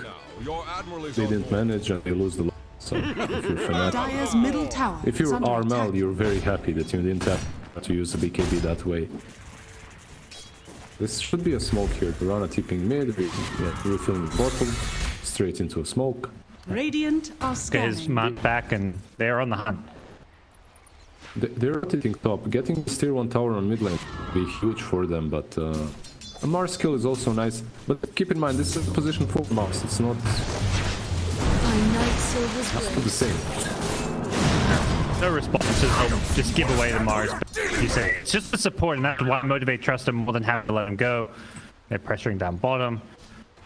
Dire's Will top this, tower do you think is this under Kunk will be attack. enough to beat the PL as this game goes on and PL gets more farms? No, I feel that they have to. Radiant's It bottom has to be a team tower is effort. under Let's attack. do that. Kanka is nice, Dire's top but tower is if a under PL is attack. having a good game, it doesn't really feel enough ever. Maybe that's where they're like, they team effort. They've got the Brewmaster with the AoE Dire's spell. middle Got, tower is under attack. I don't know what else. They haven't got a whole lot else, but What's right? yep. The way he'd perhaps like, but with the armlet as well as the reincarnation, he's a bad target to have gone on, but he's lost his doesn't get a chance to use charges, and he's going to be going down here as Fnatic could be in some trouble with the PL rotating in to try and come and fight. Jackboy's getting a bit low here, but he's already helped get 2 kills for his team. Nice spear onto Armel, going to push him away as Jabs finally gets the chance to use the Primal Split, and that should be full retreat for Motivate Trust. Jabs should be able to find another kill or 2. That boy would be a nice kill, but it's just going to be put up on the line, getting thrown up the rocks to follow it up, and he goes down as Armel's Kunka getting very low, and he may just die here without the BKB. They kind of baited out the Primal Split, and once it wore off, they re-engaged and got another kill on the Kunka. Yeah, Gacha Boy and Jackie Boy, the 2 boys, didn't really well. They were circling around the fence and just poking at the Kanka. They didn't really go on him, and the moment I'm completely initiated on and he baited all the troops, they go straight on the Kanka as he doesn't have a BKB like you mentioned. So even with that BKB, Motivate Trust Gaming taking some really decent fights. Great King again dying without mana, like he didn't have enough for the reincarnation. Fall behind a little bit, nothing really too significant, but I bet he's just waiting for that minute 20, get the Blink Dagger, get the shard, and then you can fight. The game is going to feel very different for him when he's got that shot. He doesn't have to be afraid of losing his entire mana pool. Going into a mana drain from Lion or PL, there's just spears out from his... In mid lane, Armel gets off the BKB inside the arena, but it's so lucky. Doesn't have a BKB. They'll kill Q in response, so a 1-for-1 trade so far for the 2 supports. But it's Motivate Trust who take out the mid-tier 1 tower, so they'll be the happier of the 2 teams for now. Yeah, definitely. 1-for-1 and an objective taken. Yeah, you lose position 4-for-5. It's completely fine. Masaru's getting closer to that Yule Scepter. Once he gets it, like, yeah, maybe you can kill him right now when you use every single thing that you have. After that Yule's is completed, he will be unkillable. It's like for Fnatic, they're learning that they can't really stop using this Wraith as a frontliner until he's got that Aghanim shard, perhaps, or until that 20-minute mark. And he's going to hit a pretty good time. He's blinking. By 20 minutes, he should have enough gold for it, assuming he keeps on farming. So that may be the timing for them to try and retake this game, particularly with Jabs' Brewmaster almost finishing an Aghanim Scepter, plus having level 2 Primal Split. Yeah, it's going to be a big deal for them, right? Having Brewmaster's ulti constantly in fights. Suddenly you don't really have to play around that one big cooldown. But, what I'm interested in is Kunka's item build, and this is something that's completely okay, right? He's going into Shadow Blade later on, possibly Silver Edge. It's such a good item build up for a Kunkka because you get that free crit and the Shadow Blade in the same slot. Straight into an AC, that's the third item. Like AC, Radiant, Shivas, these three, sometimes Crimson as well if it's a good patch for it versus a PL. But no Radiance on them, no Shivas right now. PL is pretty much feeling free, and man, he's almost completed that Satanic. Actually, Heart of Tarask that he's going into. Yeah, his survivability in these fights and the ability to just in and out really skyrockets with that Heart of Tarask bringing in that heal. But what's he going to be like? You know, he can do a lot in these fights, but at some point he probably plays thing as well. Underpump Timbersaw can be a big liability, as we're seeing here. The X and arrow comes again. Zarmel caught him under the Radiant Observer Ward. They knew where he was farming and being crippled severely. Still no use, no way to save himself from the torrent combos, no way to save himself from the silences, the vessels. So should be a little bit more careful. It's sometimes a problem that players have, especially with heroes such as Timber, right? Like you have a really decent laning stage, you're unkillable, and then you just get out of position a little bit more and more because you feel too strong. You get punished for it more often than not. Yep. The simple story is not much fun, but it feels like he can do a lot more. Death Rock in the arena. Sonic with being committed, he's trying to Spirit Siphon through it, but Boombell says, thanks for the damage. That's all playing again. Yeah. Except for this time, is there. Masa, back-to-back deaths. If he doesn't find a way out of this one, have they got the damage? Raven with the crit. That's huge. And just so bad for Masa's game.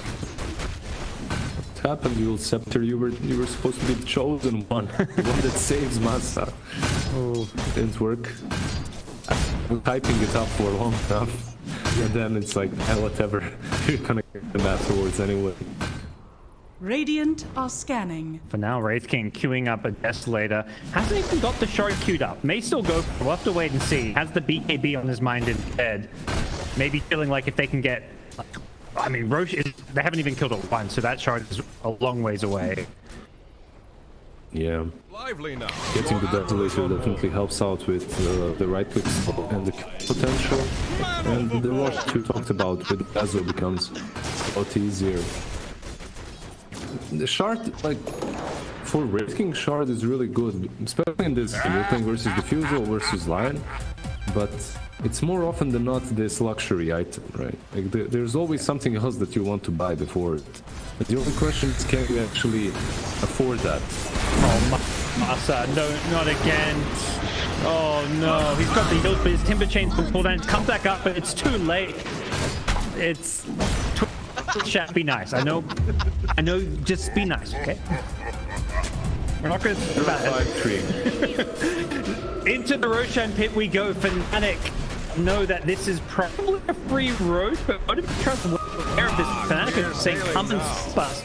We've seen them test these Roshan well before. Problem is, Gatchboy's chilling in the bottom lane. He needs to TP himself on it if they want to fight this, and it doesn't look like that's going to be the case. They commit the Primal Split just to make sure this fight goes well, the Moonlight Shadow as well. They make sure this Roshan is there. There's a pain. Thinks about blinking it, TPing it, but can't use it. Free Rosh for Fnatic. Free Rosh, they give the Aegis to the Wraith King. Interesting that they don't perhaps give it to Mukka. I guess they think he's strong enough anyway, and the Wraith King will be the one taking objectives. Yeah. I guess Kunkka has the BKB. He's got the defensive item, whereas Wraith King, he can't. As we've seen, yeah, his reincarnation is, he kind of doesn't have an ultimate, you know? It's bugged. Yeah. So you have to give him Aegis instead. Mid lane, they miss the Spirit, but it's, you know, neither here nor there. Bottom lane, meanwhile. Uh-oh, Gotcha Boy caught out as well. The pickups continue on both sides, but for Motivate Trust, most of the pickups they're getting is this Death Prophet. 4 of the 10 kills they've gotten have been on this 5 position DP. Dire's top tower is it's under really attack. insignificant. Like, you're killing the dead prophets. If you're Fnatic, you're okay with that, as you're killing off the Timber and Queen of Pain, and you're making their life pretty much miserable. Like, Queen of Pain, she didn't really have a game from the get-go, right? She got ganked a couple of times, and she's not really this threat that you usually expect Queen of Pain to be.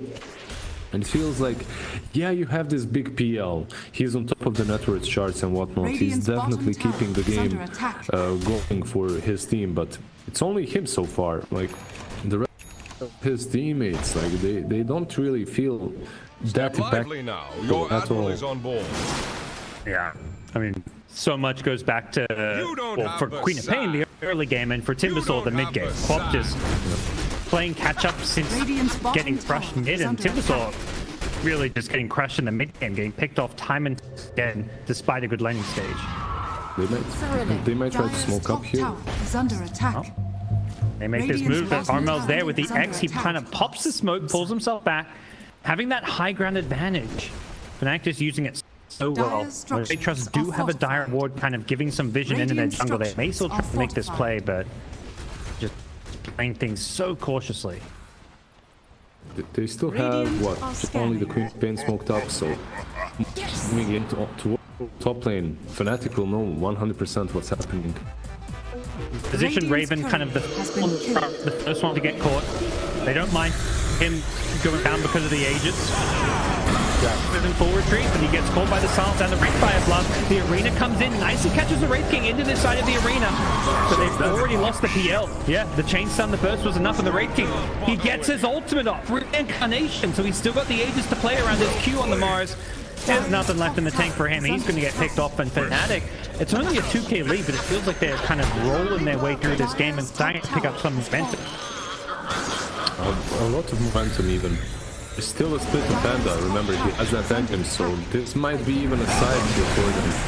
Oh, Yules, that's the defensive Yules. You mentioned it was the chosen one to save him, but it sets up the arrow from DJ. DJ says, thanks for you very much, I don't even have to buy a Yules myself. The game is looking tougher and tougher. Like, this is for now on side because they're still 2 on the mid lane, 3-1 on the bottom lane. They shouldn't be able to take way more than that. But it really felt that the move from Motivate Trust to go top lane and fight was very desperate. Even though the game doesn't look that way, it feels that way because like, when you look at this draft from Motivate Trust Gaming, it falls apart if your Queen of Pain and Timber don't have a good laning stage, or post-laning stage, that way. If your Timber is picked off and killed off every single time they go on him, you don't really have enough time to make a PL around that fight. Trying to make a play with the PL on the Burrow. He's got split if he can get it off, but he's not being burnt. Gets it. Just bring one and gets the prime split off, so... throw away.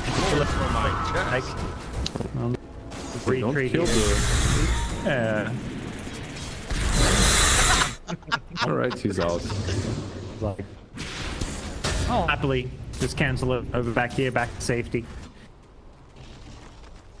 We are easy for him. Still, that Aegis is there for the Wraith King, which they, like you said, didn't manage to kill off on the top lane. For the first time, his ultimate actually worked out. Not bugs, like it perhaps looked like for a little while. The problem is with only PL having a good game, pretty much him. Oh, Q. Nicely found.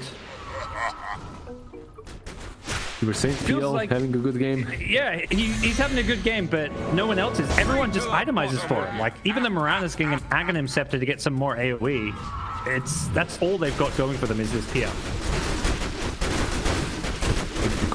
And you asked me, like, if Kuka is enough to deal with the PL, not. It needs to be a team effort, but it needs to be a team effort from PL's teammates as well. And so far, there hasn't been, not a lot at least.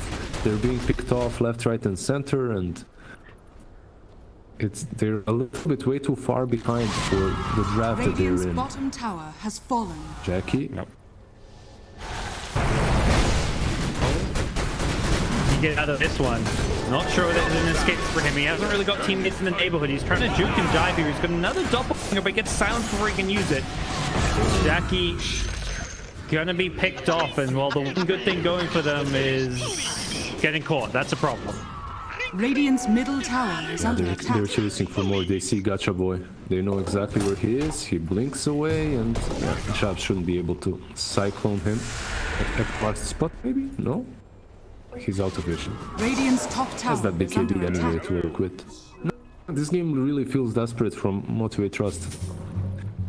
How do you set up a teamfight properly with two supports such as Lion and Dire's middle tower Mars? is If your under Timbersaw cannot bait spells, that's the biggest issue. Is Masaros, he goes Radiant's in top and he tower is dies. under attack. Like, you cannot count on this Radiant's Timber to top buy tower enough time is for full. PL, for everyone else to maybe jump the backline, kill off Mirana, kill off Dead Prophet. Dire's bottom tower is under He just attack. dies instantly. And Radiant's top tower is under attack. Yeah, usually it's like, okay, I'm going to Fall soak apart up a after bunch of spells, find a way to live through it, or if you do eventually die, your teammates have done a lot of damage, but he seems to just instantly die.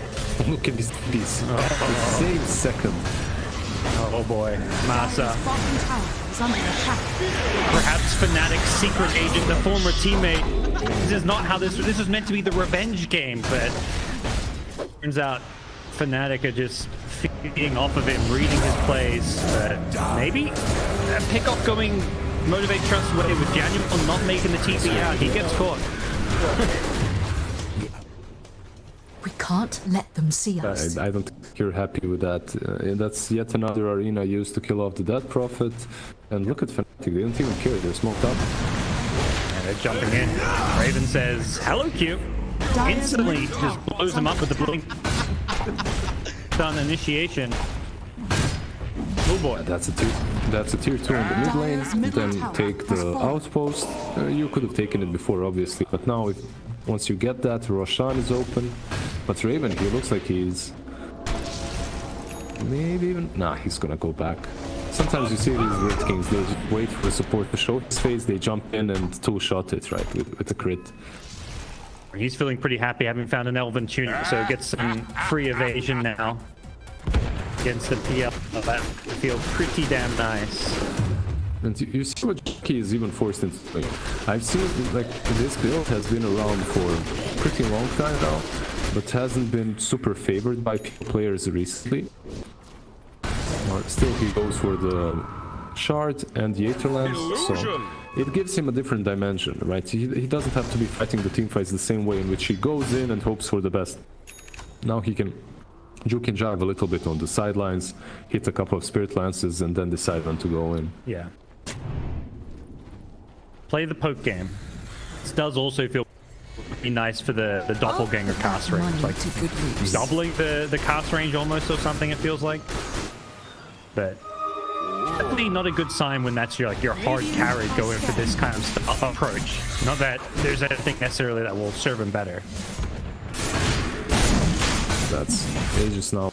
With that shard, finally. He did manage to buy one in the meantime, so Raven doesn't have to take it. Instead, it looks like it's going to be Armel. Gets the tidal wave.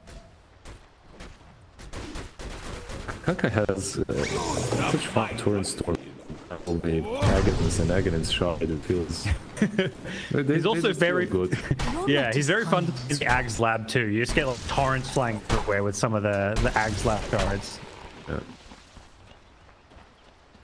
You've got some of these heroes that have not changed at all for like 6 years. Meanwhile, Kanka gets like 3 new spells. It reworks every other patch. Back to Yes, new spells changing constantly. Radiant's bottom tower is under attack. Fnatic. Meanwhile, Chaos Knight +1 crit, Dire's middle tower -1 crit. is under attack. Some heroes get a bit more love than others, I'll say that. Nice. Again, not going to quite hit, but Fnatic just going to focus the objectives. Dire's top barracks Amplification comes a little bit late. The tower Radiant's bottom not getting tower is affected, under just the attack. racks for now. Jabs is sending his first Primal Split Warriors.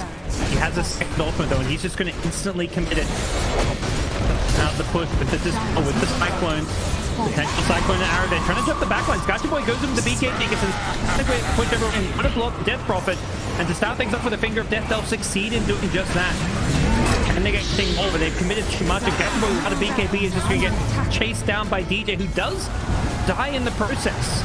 So it's a 2 for 3 so far as buybacks from Motivate Trust. They want to try and turn this one. They know this is their chance. Defending high ground with buybacks. has So fallen. unfortunately, they only end up getting 2 kills despite buybacks being used. Oh, jab. They used to. Oh, He had a refresher off. A 3rd primal split coming out. That's just brutal for them. But they are going to just clean up these primal split warriors, so they may end up getting the kill nonetheless. Just a Can jab. they're chasing the last one. Yeah. I gotta imagine they will be able to finish him off here. Don't look out. Yeah.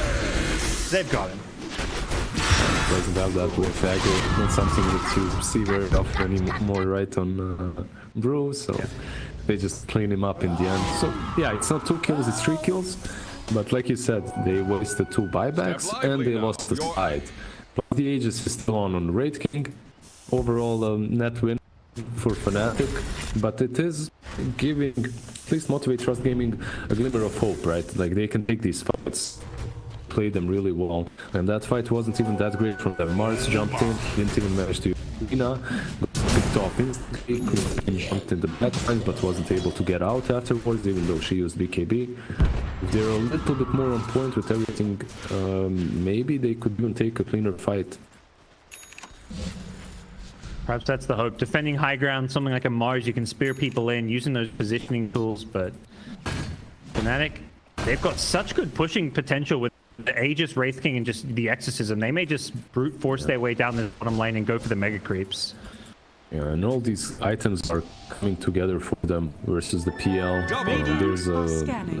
There's a Crimson Guard on the DP, and Jackie actually, sorry, not Jackie, Raven going for that Mjolnir as well to help out AC on the Kunkka. Like, the PL doesn't really feel like a huge threat any longer. They trust. It looks like they want to take the initiative and make the move out. They know Fnatic's coming for this bottom lane, so they're camping on the high ground. Boonbell hiding in the trees on the line. On the Mel, but he's being scouted. They know he's up here. He's not committing to anything else. Mars desperately just trying to throw out an arena to try and do something, but the BKB Wraith King just walks his way out of this one, trying to chase down the Mars, who does defensively use it. It looks like Raven has to come back and help deal with PL, who's causing a lot of problems on the Fnatic backlines here.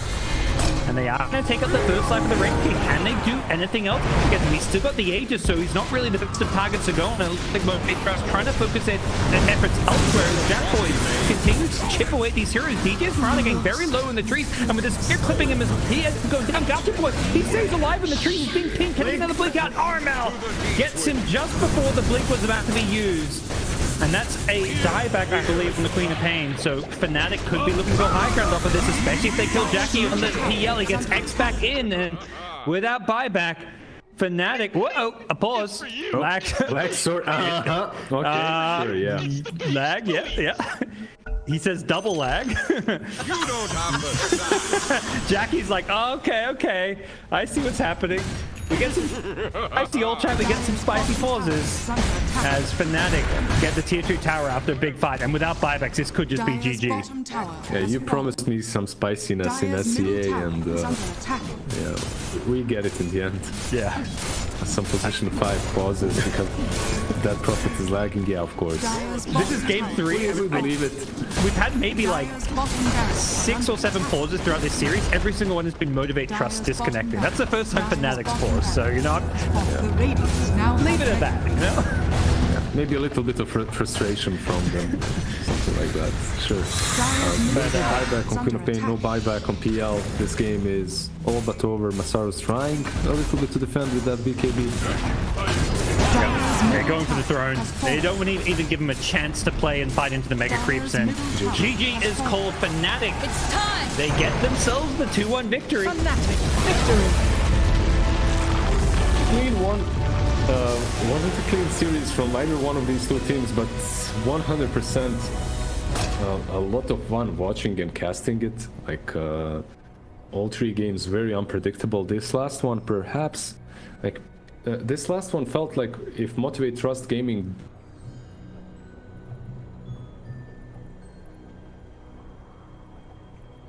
don't have a good laning stage on the Queen of Pain, and if Masaros makes a couple of mistakes, their whole game plan just falls apart, and you could see that.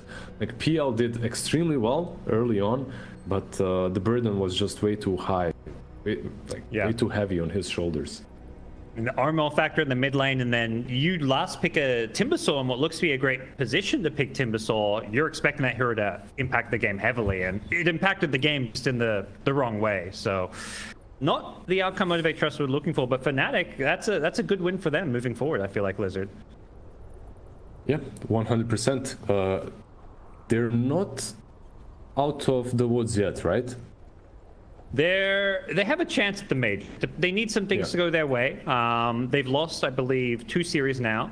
They still have to play T1, so that's obviously a tough matchup coming up. But if they can beat T1, that puts them maybe at the major, maybe in a tiebreaker. So a lot of things can happen.